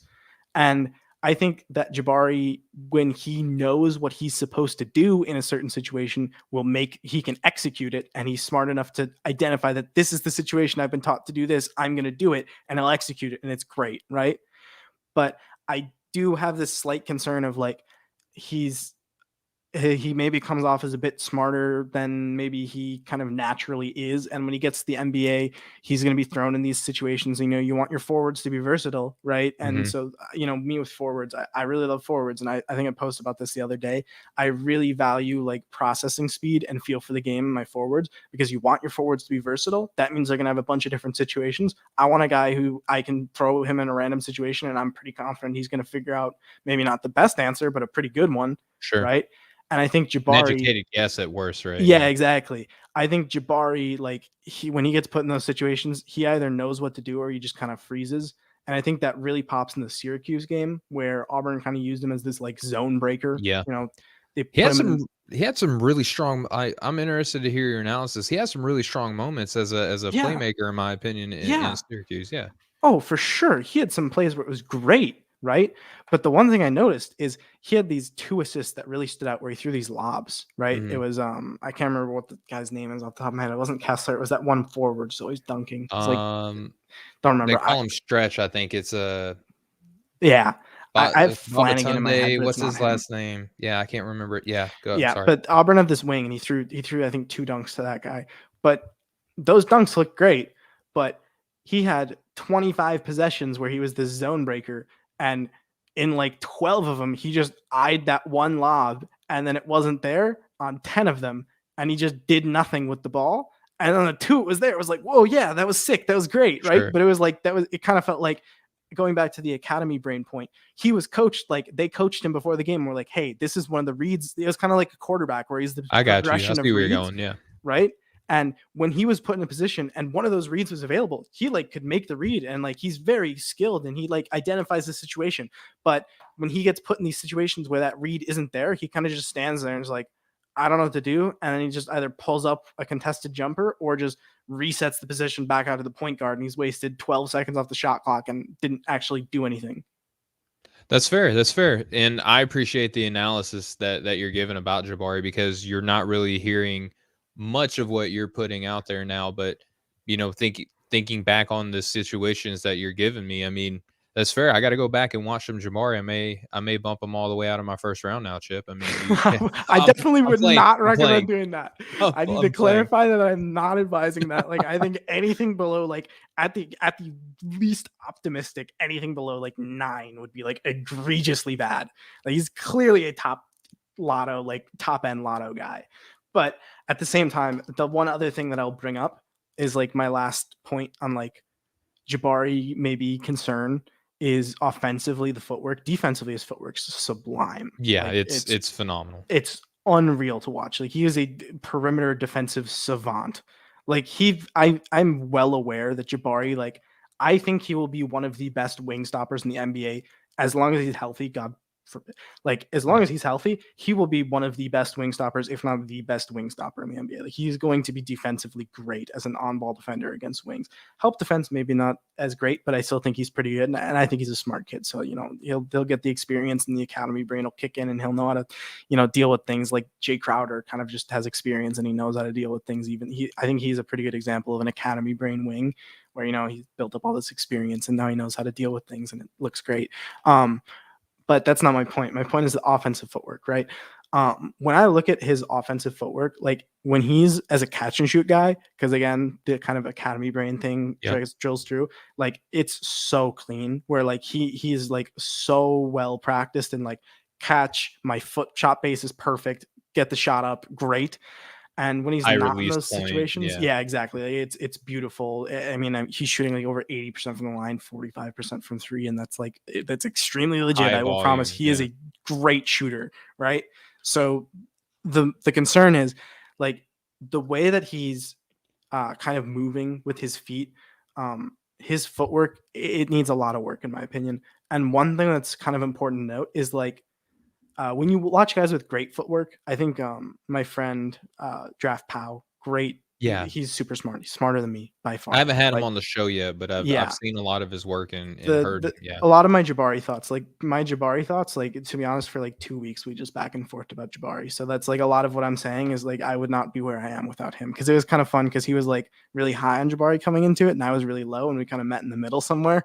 Okay. So I think that was fun. But he put up a great point of like watching Franz Wagner, because Franz Wagner is another guy that's like not super athletic and the handle isn't super functional, but I mean he's doing great at the NBA level, right? Yeah, he's been a better creator now than he was at Michigan, which is like, Scotty and him, it's like, what the heck? You don't step up and be better immediately, right? Looking at Franz's like footwork, like after every like first step, right? The second foot, he's bringing his feet into a position where he's ready to shoot. Like his feet are even. Mm-hmm. And Jabari does not have that. Yeah, and setting that base, yeah. One of the big things is Jabari, like he's very forward thinking. He's always trying to move forward and get closer to the basket with his moves. When you watch like these not super athletic wings that are creating stuff, a lot of whenever they start stepping, their first step will be with their back foot, because when they bring their back foot forward with that half step, they bring it to their front foot and then they're ready to pull up immediately. And that's kind of their step pattern is, every step is like, that's kind of, I think, how you get in that rhythm, or how they get in that rhythm of like every step is like a step that you could shoot off of. Right. Mm-hmm. And Jabari is not there yet. So I think that's something he's going to have to work on. And so that footwork kind of limits like his mid-range, like he shows flashes of hitting it, but he's also shooting like 28% in the mid-range overall, which is like not particularly good on, pull-ups and catch and shoots. I think mid-range, not important. And then the other thing is like with his handle, his arms are not super long and his upper body is pretty stiff. His Mhm. lower body is super fluid. He's super light on his feet, but his upper body, like his shoulders are kind of stiff and his neck is kind of stiff. And I think that stiffness kind of shows when he's handling the ball, where like he's not able to really like maneuver and be flexible enough to have the ball security that he's required to like be able to make it in the paint. And that kind of I didn't think of that at all, but my pal thought of it today, so I'll bring it up. That the Franz comp with the footwork and the maybe not the one thing I will say with this is like the upper body fluidity is absolutely improvable, and even Sure. if like a team doesn't focus on it, it will improve. It's just because he's big and he's a young kid. It's going to get better. But this kind of ties into to end my point on Jabari, my rant on Jabari. My concern is, let's say Jabari, like he's going to be impactful as a wing defender and a floor spacer. He's going to be a good NBA player. He's going to be an NBA player for like a decade, right? Mhm. But if you're taking him at the number one overall pick or even a top 3 pick, you're looking for star upside. If he comes into the league and he can't really get to the paint, he doesn't really finish super well, the footwork needs work, right? And he needs to kind of build up this academy brain decision making base, right? That's a lot of stuff he needs to work on all of a sudden. And you get 3 years into this and he's coming up to his extension, and all this like, oh well, he's a great shooter and he'll figure out the finishing and he'll figure out, there's a lot of stuff he's got to figure out. And if he gets to that point, he's 21 years old, 22 years old, 23 years old maybe, and he's not quite, he's finally gets to that point of like, okay, now I'm ready to do the stuff that makes me a star. I've got like the full base like kind of built out, right? By the time he gets to that point, is his team still going to be like, all right, Jabari, you're still our guy, you're our future, we're going to develop you into this? I'm just concerned that there's a lot of outcomes where he gets marginalized into some floor spacing wing stopper instead of this superstar, megastar, top 3 pick. So And that's that's fair. And I think too a couple points to that, Chip. One, back to the point that you made about the overall, analysis of this draft class, not being necessarily superstar laden, right? You kind of have to make best with what you have available, being one of absolutely. those things, right? And then the other thing, when you talk about all the improvements that Jabari would have to make, I think that you would, I'll say for myself, I would bet on a guy that plays like Jabari being Mm-hmm. able to improve a lot of those. And I'm not saying that you're Absolutely. ruling that out, right? But if he looked like, not to throw rocks at anybody else, but like Patrick Baldwin Jr. in Milwaukee, for example, he projects to be tall, really talented offensive player, but he doesn't look, incredibly interested all the time playing in Milwaukee. I mean, granted, who would be with that team, right? Jabari, his demeanor, the way he carries himself, I think that the intangible aspects of his game, I think, will help kind of mask a lot of, I won't say a lot, but some deficiencies that Absolutely. he may have in his game. And again, this is the fun part of the draft process where you point out a lot of really great areas, and like how Powell did with you, maybe I take these on, like I go and do my own independent Yeah. research again, hearing this, and maybe my evaluation changes, and I can say, hey Chip, thanks for putting me on put me Yeah. on straight for Jabari, right? Which is what we're doing. We're learning, and we're discussing, and looking at these prospects differently, hopefully maybe than we did coming in. So we'll close out the Jabari Smith conversation. We got some 3 kind of deep cuts that we want to get into. I'm Yeah. looking forward to this discussion. Dylan Disu, playing for Texas this year. I believe he played for Vanderbilt Yep. the season prior, right? So Dylan Disu, kind of a forward big. I don't really know how to classify him yet. I think that in the NBA, he's going to be kind of more that forward type, almost not to say he's going to be as good, but maybe like an Aaron Gordon type Mm-hmm. of player, right? He's 6'9", 220, averages 9 points per game, 4.3 rebounds, no assists on the season as of the time I aggregated my stats here, Yep. 1.7 blocks, 1 steal, 57% from the floor on 7 attempts per game, 20% from deep on almost 2 attempts per game, and 100% from the free throw line on 0.7 attempts per game. The minutes aren't really there, neither are the games played, but we'll just, for the sake of it, look at the per 40. 24 points per game, over 11 and a half rebounds per game, over 4 blocks per game, and almost 3 steals per game. Synergy right now grades out his overall offensive percentile at the 87th at 1.08 points per possession. I don't know why I type up points per game. It's just a muscle memory, I guess. And then defensive percentile, 93rd at 0.545. Obviously, those per 40s look like Dylan Disu is a can't miss prospect, but we have to contextualize things a little bit. But overall, doesn't look like a bad prospect to be paying attention to, though. No, I mean, I think I just realized this, that three of the guys I suggested you have injury things that are happening. So, I mean, AJ Griffin's coming back from like 2 years missed with COVID/injuries. Dylan Disu's coming off knee surgery. So, Yep. if you're wondering why he's got 0 assists on the season and is averaging 24, 12, 4 blocks, and 3 steals per 40, Per that's 40. because he's played 3 games and played 12 minutes per game in those 3 games. Yeah. So, he's just coming back from knee surgery. He doesn't, I checked, he doesn't really have much in his injury history. So I don't think it's something where it's like, it's, one off at this point. So I wouldn't be overly injury concerned with him. So Dylan Disu is very funky. Yeah. And part of why I love him is he's super unique.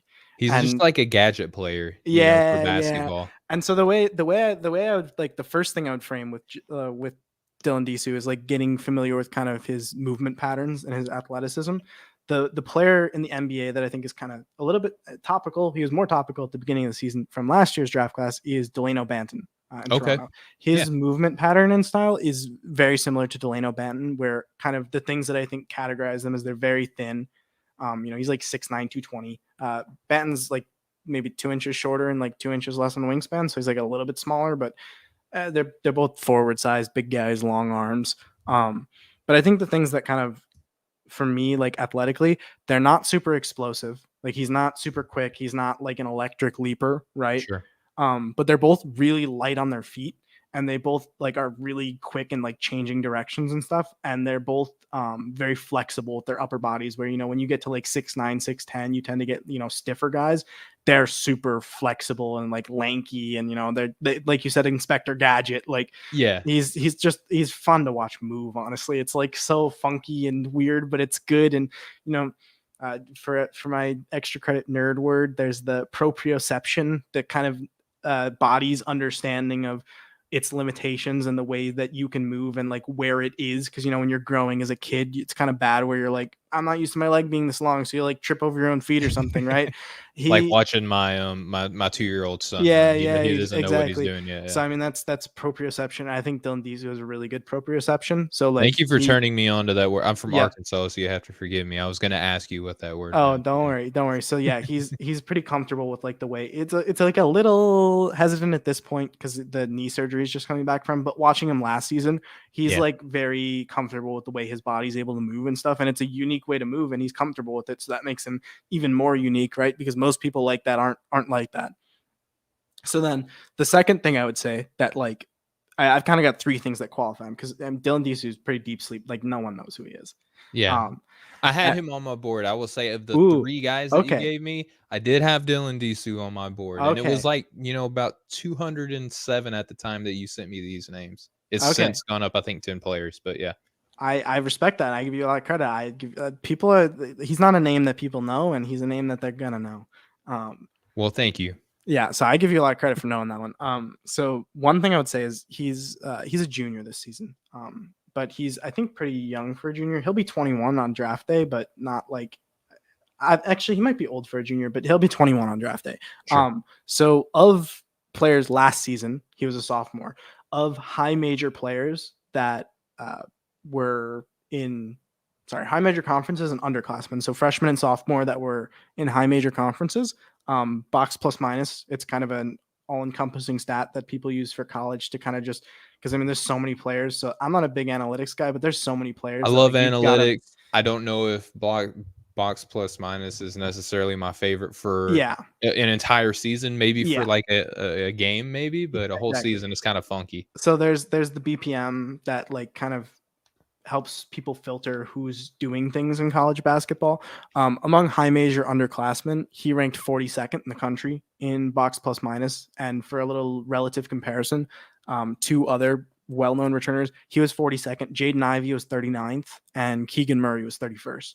So they're both getting lotto consideration, and he was, according to that metric, slightly behind them. So I mean, I'm not saying Dylan Disu is a lottery player. I think he's like a second round guy. If he's a half step behind those guys, exactly. That would be a second round NBA consideration. And then I would say like, other than now that we have like the movement patterns and kind of the like, oh, maybe he is actually a guy thing covered. The thing that really defines his play is like his ability to just constantly be involved in the game. Hmm. Because I talked about this with AJ Griffin, where like, he's really smart off ball and he's kind of my basketball ideologies realized as a person. So I really like these guys who are like constantly doing things and are really good off ball movers and stuff. Dylan Disu, like it's fun to watch a game where you're like not focusing on him, because like it'll just be like there's a possession and he'll be standing in the corner, spacing the floor, and then all of a sudden, like, the shot goes up and you look at it and somehow he has inside position on the rebounder, like boxing some guy out and grabbing Yep. an offensive rebound. You're like, when did he even go there? Yeah, he Like, does not stop moving. no, he is always on his feet, always moving. And I mean, he's just constantly involved and stuff. And I mean, that tracks with his early numbers where he's averaging 20, 14, 4 and 4 per 40 minutes. Per 40, yeah. Yeah. So I mean, like He's last giving season, you, let me see here, he's giving you 7 stocks per yeah, 40. exactly. But I mean, last season he did have a 2% steal rate and a 4.4% block rate. So I mean, Solid numbers. he's getting stocks and he's getting involved and he's been a good rebounder. So I mean, for me, like the thing with him is just like constantly doing things. The one thing I will say is you mentioned his 3-point shooting, which this season is at 20%, and by no means he's like a competent shooter, and there's reason to believe he'll be a good shooter, but there is a couple concerns with his form for me. But last season, just to clarify and get some numbers out, he shot 36.9% on 7 attempts a game and was about 74% from the free throw line, which is pretty good for his size. He's When playing with watching, Scottie Pippen Jr. too to help yeah, with the floor spacing there, right? yeah. So I mean, when you look at his shot, the one thing that kind of stands out, I'm still learning on shot doctoring, but the one thing that really stands out to me is it seems like he was coached that like old coaching adage of you want the 90-degree angle. Yep. And so The he's, beef, right? It's yeah, the exactly. bend, the elbow, the eyes, and the Uh-huh. follow through, And I mean, right? he's 6'9" with a 7-foot wingspan. So I mean, he has a high release, which is good. You want him to have a high release because you shoot over guys. There's a shot against Stanford where he shot over some double team on a catch and shoot in the corner and made it. Mhm. So his shot is like above the head. His release is above the head, but at sometimes he's trying to do, he's like, oh, 90-degree angle. When you try and put the ball above your head and have a 90-degree angle and shoot, it's like really hard to do that. And that's not like good. So sometimes his shots will have this hitch where like he brings it up and it's all fluid, natural, and then he's like, "Oh shit, yeah, 90-degree angle," and he'll like and it just looks ugly and misses. But I mean, on the times where he doesn't do that, his shot's pretty good, Mhm. and the free throw numbers are pretty good. So I mean, I think when you're looking at a guy who's going to be like a second round pick and like Delano Banton, where he comes out and has all this value early, or like Scotty Barnes, where it's like, whoa, he can shoot now all of a sudden. I do think there's a possibility that, some team is like, why are you doing this 90-degree? We don't care. Don't try and do that. Just shoot naturally. Just put the ball in the And hole, all of yeah. a sudden he's like a 40% shooter year one. It's like, whoa, where did this come from? Well, who's this guy? Right. So I will say that there is a chance that happens, because I do think like looking through a lot of his shots consistently, that is a very apparent like concern. And I mean, despite that, he still shot 37% last season on pretty high volume, right? So that's pretty good. So I mean, And so the 20% now, it's not like that's on like a lot of attempts either, no, right? And yeah, he's got to start trusting his body too. yeah. I mean, he's like Coming 2 of down from 10 a jump shot. Yeah, I mean that's a mental adjustment that they got to get used to. for sure. So I mean, the thing for me with Disu, yeah, it's like he's just always getting involved in the game, and he's such a smart off-ball mover, both offensively and defensively, where he's just like AJ Griffin, he's getting himself in these positions that are like threatening and force the defense to kind of concede positioning and contort in ways that they don't want to and make decisions and stuff. And that's just my kind of player, right? And he's 6'9" with a 7-foot wingspan. He's already like maybe a okay shooter, Yeah. but he could become a really good shooter, and he's always making these things happen. And the one thing I will say is his assist numbers are not super high right now, Hmm. but and Well, I I mean mean he's they're got 0 this non-existent. season, but last season he was like 9% assist rate. I think Texas and Vanderbilt aren't necessarily the best. I mean, Texas is better, but Vanderbilt specifically for a team in the SEC and like high level. I mean, SEC basketball is pretty good at this point. It's starting And to be really Vanderbilt good. is not one of the best teams in SEC basketball. Outside of And so, I Scottie mean, Pippen, there's really not much to watch yeah. there. So like I do think the context kind of plays it down. And he had a clip in the Texas Stanford game that they played where he got the ball and made some really nice skip pass read to the corner to an open shooter. Shooter put it up and missed. Somehow he had inside while the shot was going up after the pass. He got inside position and got an offensive rebound, and then he like dipped out for a second and dipped back in and like do some whip pass using the baseline to create space back to the same dude in the corner. So I mean, like, I don't think he's like when you look at, because I mean, Delano He's Banton not a was black hole, right? On yeah, he's not a offense, black he's not hole. just like a finish or nothing Yeah. type guy.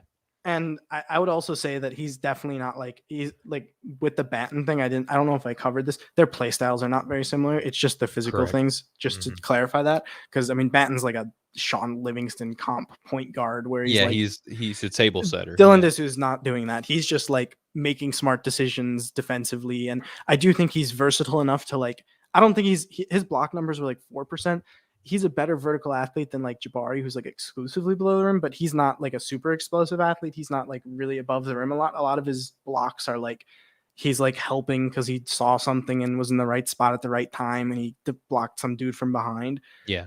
So, I mean, his selling point, I think, is he's pretty versatile defensively. He's a really smart off-ball player, which, I mean, with a second-round pick, he's not going to be a star, so he's going to have to play off-ball, and he profiles well to do that. Sure. And he just does things. And also, watching him attack closeouts is really fun because he's really crafty. He's so crafty.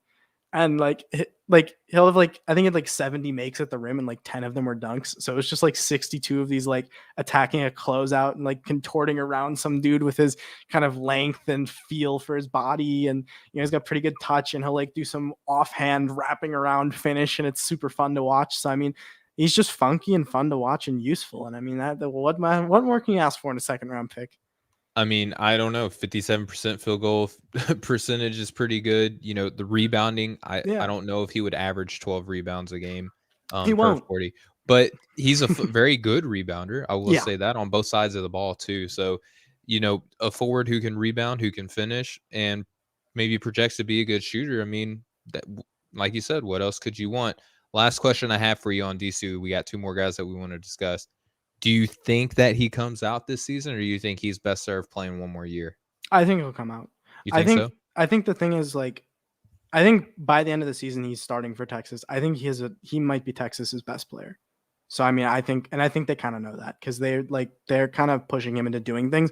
And I mean, in his second and third games back from injury, and one of them was against Stanford, which is a really good team. Not like a really good team, but a Power 5 team nonetheless. And they have, you know, Harrison Ingram on that squad. That's true, and he did block Harrison Ingram at the rim because Harrison Ingram is a 4-inch vertical jump. But I mean, he put up like in both games. It was like 12 points, 5 rebounds, 2 steals, 2 blocks in like 12 minutes. Like this dude produces numbers, and I think next year's draft class in general is just better than this year's draft class. So like, if I were in his position, I would not want to be in next year's class as a senior. That seems bad. Yeah, I mean, the top guys for next year's draft class would probably go, you know, 1 and 2 overall in this year's draft class. There's like 7 dudes who would go number 1 this year in next year's insane. Class. It's insane. Absolutely. All right, so we got 2 more guys that we want to discuss here, Chip. First one going to be St. Thomas, and I believe he plays for Loyola Chicago, right? There's a couple Loyola universities out there. Your local program, right? So there you go. For Chicago, he projects to be a wing about 6'7", 200 pounds-ish. And again, kind of like Dylan Disu, actually a little bit worse. The raw numbers aren't anything to write home about. You know, 4 points per game, 2 boards, 1 assist, almost a steal per game, shooting about 43.5% from the floor on about 2.5 attempts per game, 33% from deep on about 2 attempts per game, and 87.5% on almost 1 attempt per game. Per 40, though, 15 points per game, 7 rebounds, 5 assists, and almost 3 steals. Per synergy overall offensively, he grades out in the 81st percentile at 1.031 points per possession and 66th overall defensively at 0.741 points per possession allowed. So you wanted to talk about St. Thomas. I'll be completely honest with you. I watched 0 St. Thomas until I started talking to you. I get the appeal though, man, because I mean, true freshman, right? I believe he's from Nebraska. Yep. If I'm not mistaken. So little bit to like about watching him play though, coming off the bench, and I believe it was 3 games that he's played so far roughly overall? He's played more than that, but, like, a lot of them he plays, like, 2 minutes. So he's, like, Yeah, had, like, 3 games where he was, like, over 10 minutes. meaningful minutes, Yeah, yes. All right, so St. Thomas, you wanted to discuss him. Floor is yours. I love St. Thomas. St. Thomas is my First off, guy that's this the year. best name, I Oh, think, in it's such a college great name. basketball right now. This is here's the thing, like, It's not for the last name St. Thomas. His first name is Saint, and his last name is yeah, his Thomas. first name is Saint Saint. Yes. So I mean, the first thing with St. Thomas is if I were an NBA general manager, he's a pre-draft. His numbers this year do not validate being drafted, and his production on the court, because he's not really playing much, does not validate being drafted. You're drafting him because he profiles as someone who's going to go back for a year and then be drafted pretty highly next year. Um, so for me, if I were an NBA GM, St. Thomas, like the first round, we don't know enough yet. I can assure you, if I had a second round pick, and the Bulls do, I hope they do it because I mean he's local too with his college. I would just be begging him, be like, please declare. We will give you like a late first caliber contract, even though we take you in the second, and we will give you like meaningful minutes and you will develop here. Like, please declare. We will take you. We will help develop you. It will be good here. Like, don't go back. Come, let us take you in the second round this Play year and with not the Ayo first next year. Dosunmu. It'll be really cool Exactly. for yeah. So I mean, so that's kind of how I feel. He's one of my favorite players in the class for sure. People have like the my guy team. St. Thomas would definitely be in mine. So here's the first selling point with St. Thomas that doesn't make a lot of sense. He was the Max Preps Player of the Year in Nebraska last season, despite being a 3-star prospect. He had a teammate, Hunter Salas, who people may be more familiar with. Yeah. Plays He on plays at a Gonzaga. pretty decent Yeah, school, yeah, with, he was a some good teammates. top 20 prospect. First year guy, went to Gonzaga. He and St. Thomas were high school teammates.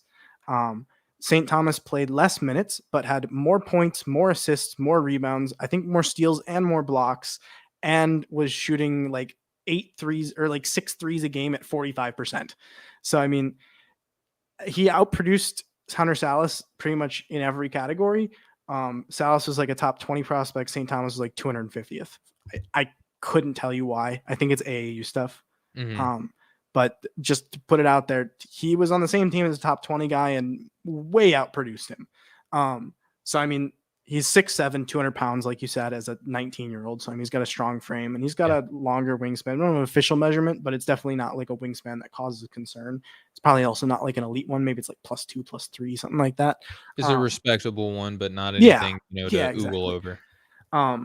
So I mean, he did receive 6 Power 6 conference scholarship offers. So he Mhm. had some big teams that were interested in him. He opted to go to Loyola Chicago. He's not playing a lot of minutes right now, but Loyola Chicago is a very good team for a Oh, mid-major. absolutely. They're definitely like a top 25 team in the country, and they're also very upperclassmen heavy. Like, he's the only true freshman that's even touching the court at all, I think, for them. That means something playing for Loyola, Yeah, absolutely. exactly. It's So I like a mean, 19-year-old playing meaningful minutes for, Florida State or something, Real starting or Madrid or something. Yeah, something like that. exactly. So I mean, like, he isn't necessarily getting the most minutes, but he's done pretty well in the minutes he does get. And also, he's in a situation where like it's like Patrick Williams at Florida State, where he didn't start, and it was like they just don't start freshmen, even though he played the minutes for it. He just didn't actually physically start. It's the same. It's a similar context where it's like they just don't really play freshmen very much, and they also have a ton of upperclassmen that were there Mhm. last year that when they were good. So it's like the fact that he's getting any minutes, and I mean, they had a game against Vanderbilt, which is a Power 5 team that they beat, and he played like 15 minutes. He was like the 6th most minutes in that game. So like Yep. they clearly do trust him. I have a weird relationship with their coach because as a Bulls fan, Denzel Valentine's not a player I'm a big fan of, and it's his brother. Okay. So but I mean, Drew seems smart. Denzel maybe whatever. So A and little airing of grievances here the on the selling point with St. Thomas is like he's 6'7", 200 wing size player, and he's also like very clearly like I think right now he's shooting like 34% or something on not a lot of attempts in college or in Yeah. college, yeah, but in high school he was shooting 45% from 3 in a high volume. And while he hasn't played a ton, he's taking over 12 threes per 100 possessions when he does play. So he's clearly like very confident. And Yeah. he had a game against Coppin State where like he hit like 3 threes in that game, and they were all like in a row where like he caught fire and just pulled up like 3 threes in a minute and a half and put. I mean, that game was like 100-20 score wise, so he didn't Yeah, really put the game to bed. But he put the 57th nail in the coffin. it was done at that point.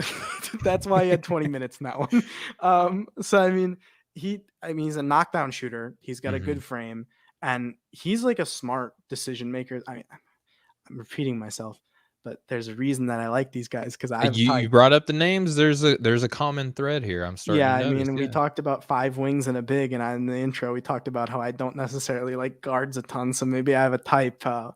But I'm a big wing guy. He's I think six St. seven, Thomas two might be hundred. the closest thing to a guard that we've talked about so far here on the Yep, show. yep. I would. Maybe Griffin. Who knows? Yeah, I think they're pretty much similar in that regard. Mhm. So I mean, I think the thing with him is, he's wing sized. He's a solid enough athlete. He's a very confident and in high school a very good shooter. And I think his Mhm. free throw numbers in college have been pretty good.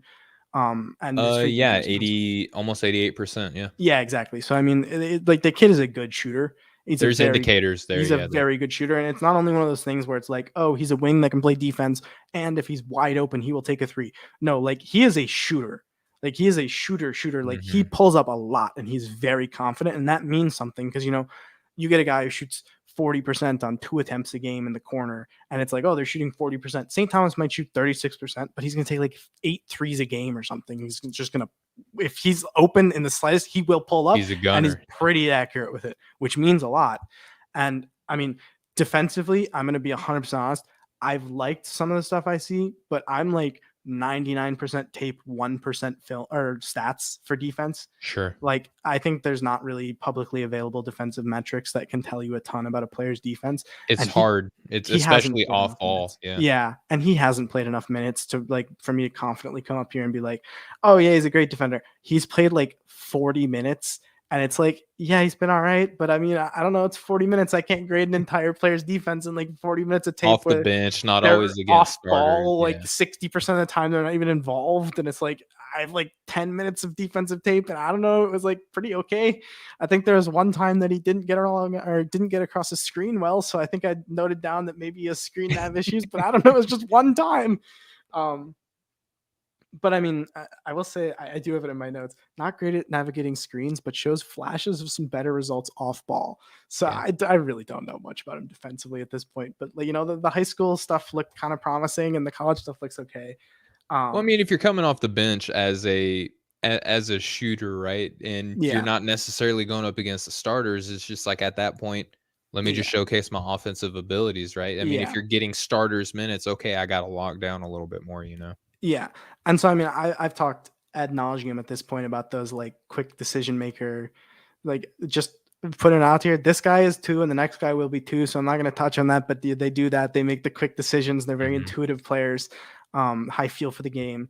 So I mean, he like when he's making like connective passes where like someone collapses the defense, drives and kicks to him. Like it's not like the connective passes where it's like, oh yeah, I'm confident that he won't stop the ball and he'll make the good read. Like he is like getting the ball and like as he's getting it, preparing his hands to like move the direction to shift it to the next guy. Like he is very quick with those Yep. passes.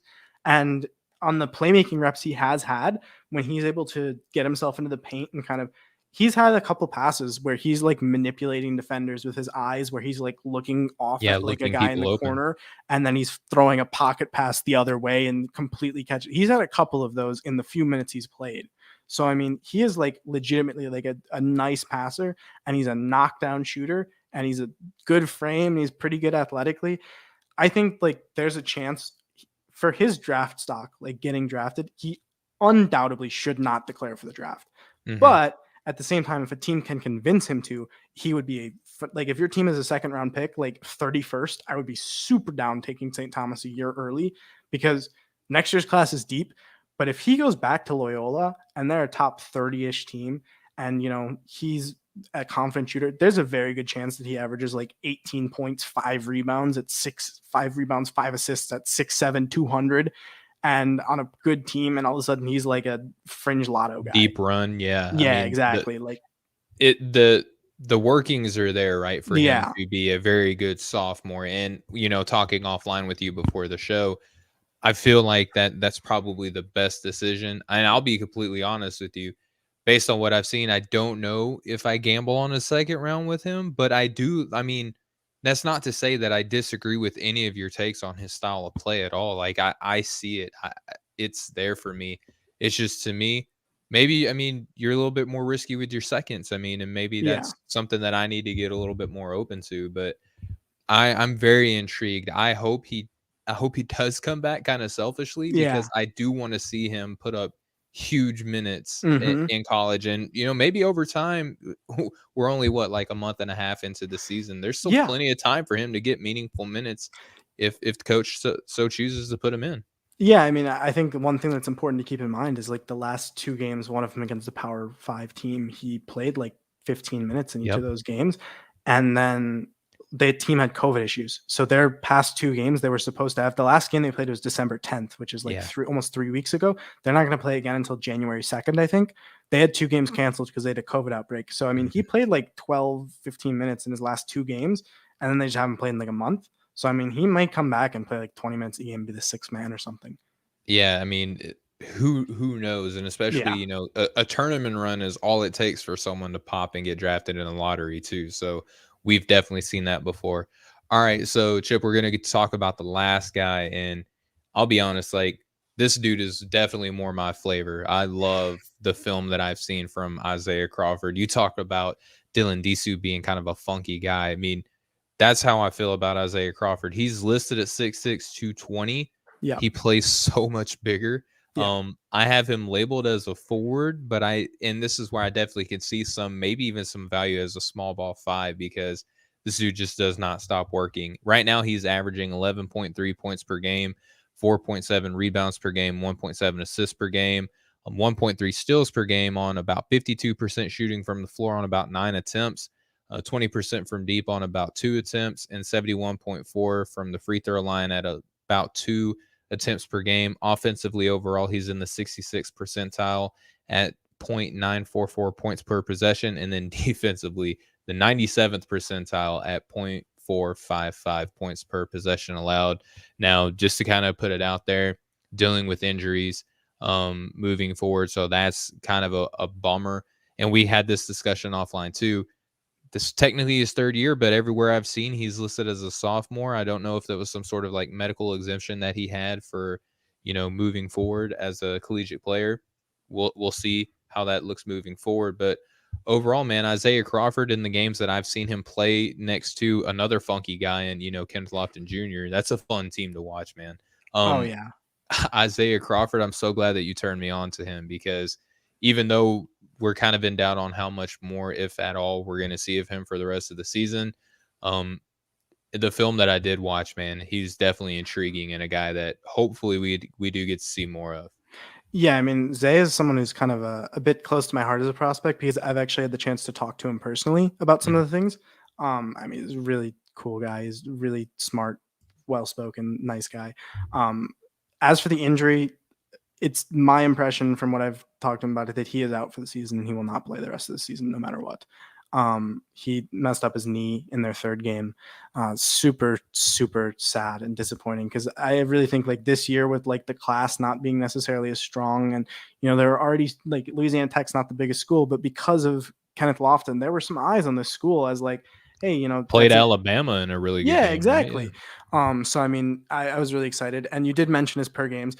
Those are he played 3 games, so I mean, take it with a grain of salt. But the third one, he got injured like 6 minutes in, so that weighs that down a lot. So in the two Absolutely. games he did play, that he actually played the full game, he averaged 15 and a half points, 6 rebounds, 2 assists, a steal and a half a block a game, which is pretty good production. So I mean, it's really interesting to watch them play because he isn't their center, but he kind of plays like a center. Yeah. Um, and It's weird because it feels like he and Lofton kind of fluctuate as to who their center is. yeah. So I mean, the way they use him offensively, at times can kind of remind you of Draymond Green. He's not at all like Draymond as a player, but they'll put him in a lot of screening actions with their guard where he's the screener or like running dribble handoffs, and they're expecting him to like handle the ball a bit and make decisions and Yeah. stuff because he is like I mentioned, I like quick, good, intuitive decision makers, Intuitive and he players. Yes, sir. certainly is. High feel. So I mean, they'll give him a lot of like he has the ball in his hands a lot, and he's making quick decisions and keeping the offense flowing, and he's chaining their actions together with dribble handoffs and stuff. And I mean, so he's like a pretty solid ball handler. He's not exceptional by any means, but I mean, he's certainly a functional ball handler in the half court for someone who's, like, I think he's like 6'6.5", 220 with a 7'1" wingspan or something, very wing sized. Mm-hmm. So I mean, his shooting isn't necessarily completely there, but last season he did shoot 40% on catch and shoots on like maybe like 80, 90 attempts. So, and his free throw percentage wasn't great last year. This year it was better, but we don't know because he got hurt. Yeah. So I mean, I think the shot's like good enough to project that it's good enough to take a chance on and be like, I think he'll shoot well enough to, space the floor and people will guard him out there. I don't know about how much more, but I mean, he is super creative. And the one player that like jumps out to me, especially as a Bulls fan, is like Patrick Williams. He reminds me a lot of Patrick Williams. And I think that comp is so cool because if you know about Patrick Williams, his favorite player is Kawhi Leonard, and he's always trying to emulate Kawhi Leonard. Isaiah is also a big fan. His Twitter name is Zay the Claw. So he is also a very big Kawhi Leonard fan. Like, that's his guy. So he is a big fan of that guy. And I mean, it's definitely shows where they're like quiet, under the radar demeanor wings that kind of, grind you down defensively, and they're super strong, and, they've got the tools, the length. I mean, I think Polar Fall, who writes for the Stepien, does some really great stuff. I've learned a lot of my biomechanics stuff from him. He talked about Gary Trent Jr. this year, where he kind of has these, I think he calls them mugging steals, where Gary Trent Jr. will just like, someone will be driving past him and he'll just get his hands on the ball, and he's so strong with his arms that he'll just yank it away. Isaiah Crawford does that all the time. Yep. And he did it against Alabama, where I think it was JD Davison tried to drive past him. He just mugged the ball straight off of him. And so, I mean, he's definitely he's like 6'6.5", 220, but he plays functionally a lot stronger than that. He's like very strong. That's what I'm saying. Positionally, when I'm looking at him, I'm like, okay, he's wing sized, shaped, but he has that versatility to his game, both physically and, functionally out on the court, to where he's a kind of a big too in a lot of aspects. No, I mean, he's definitely like a flexible guy.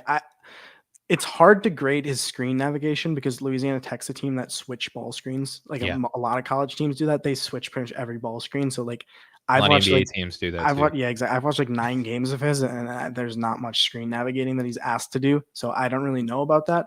And I think that kind of impacts the maybe perimeter guarding 1s and 2s. Because I mean, if you can't do that, he can stay in front of him and he can follow through changes in direction. But I don't know about the screen nav. I've never seen him do it. Like, it's weird. Literally never does it. Because there's no true center on that team. Because I mean, Kenneth Lofton, I mean, he's probably weighs as much as a typical center, right? But for people who are unfamiliar, Kenny is 6'7", maybe 3. He's listed at 275, but that's very generous. He's probably maybe like 6'7", 310 or something. Like he's super skilled and with the ball. And I mean, it's a weird team, but it's more athletic than you would think just by looking at him. I mean, he's constantly getting rebounds, and kind of the same thing with Isaiah Crawford. I was watching that Alabama tape, and this dude does not stop getting rebounds either, offensive rebounds. And I think getting a player who knows how to get offensive rebounds on their own, like that, there's a lot of value in that. And that's the type of player that Crawford is. Yeah, and I mean, he's a smart passer. He makes some advanced reads. He's throwing passes with one hand. He's making skip passes. Yeah. They ask him to make a lot of decisions, and he's very capable of doing so. So, I mean, when you look at kind of the modern like dribble, pass, shoot wing, I mean, he matches that ideally. And at the same time, watching his tape from freshman year and sophomore year, he was a good help defender as a wing. But this year, in the 2 games he played, he was like one of those like every college guy where they overhelp. If they're a good helper, they overhelp. In the Alabama game and I think it was Jackson State, he didn't really overhelp at all. Like it seemed like maybe he had like fixed that.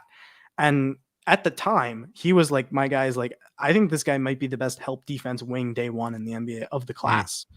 At this point, I think that's Adrian Griffin there's Jr. some pretty good help defenders in this class. Yeah. At this point, I think it's AJ Griffin. Maybe he's pretty good off ball. Maybe we'll get a chance to talk about him. But I think AJ Griffin is. We could talk about him some more a little bit later if you like. So I mean, I think that he's wings that do things are good, and they have need in the NBA. And I think he gets to the paint. Usually it's with screens. I don't know if he's really going to be creating separation on the perimeter without screens. But he was a guy that before he got hurt this year, especially after the Alabama game, where I mean, you watched that too. There were like stretches of that game for a couple minutes where he was like by far the best player on the court. Yep. And it was like, it's not like one play that it pops up. It was like 3-4 minute, like his entire shift on the court. He was like clearly the most impactful player against a top 15 team in the country. And I mean, it's really good. And wings that do things. And I mean, he's got great size and he's functionally strong. And he's able, like with screens, he does a really good job of understanding angles. And like when he comes around a screen, he takes really tight angles because he's agile and he's able to move in that way.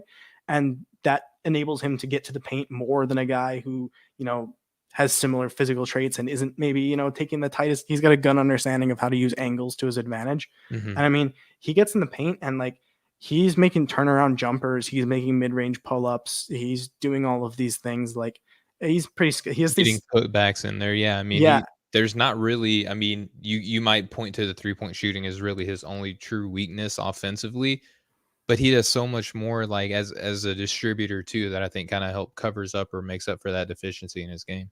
Yeah. I mean, it's like, you don't really want to trivialize guys to this and oversimplify him, but he just makes good basketball plays pretty consistently. Sometimes that's all you have to say about a guy is that he's just good at basketball. Yeah, he's just good at basketball. And I mean, before he got hurt, after watching like the help defense and stuff in the first 2 games, he was a guy that I was looking at in like the 20s as like, this class isn't super deep.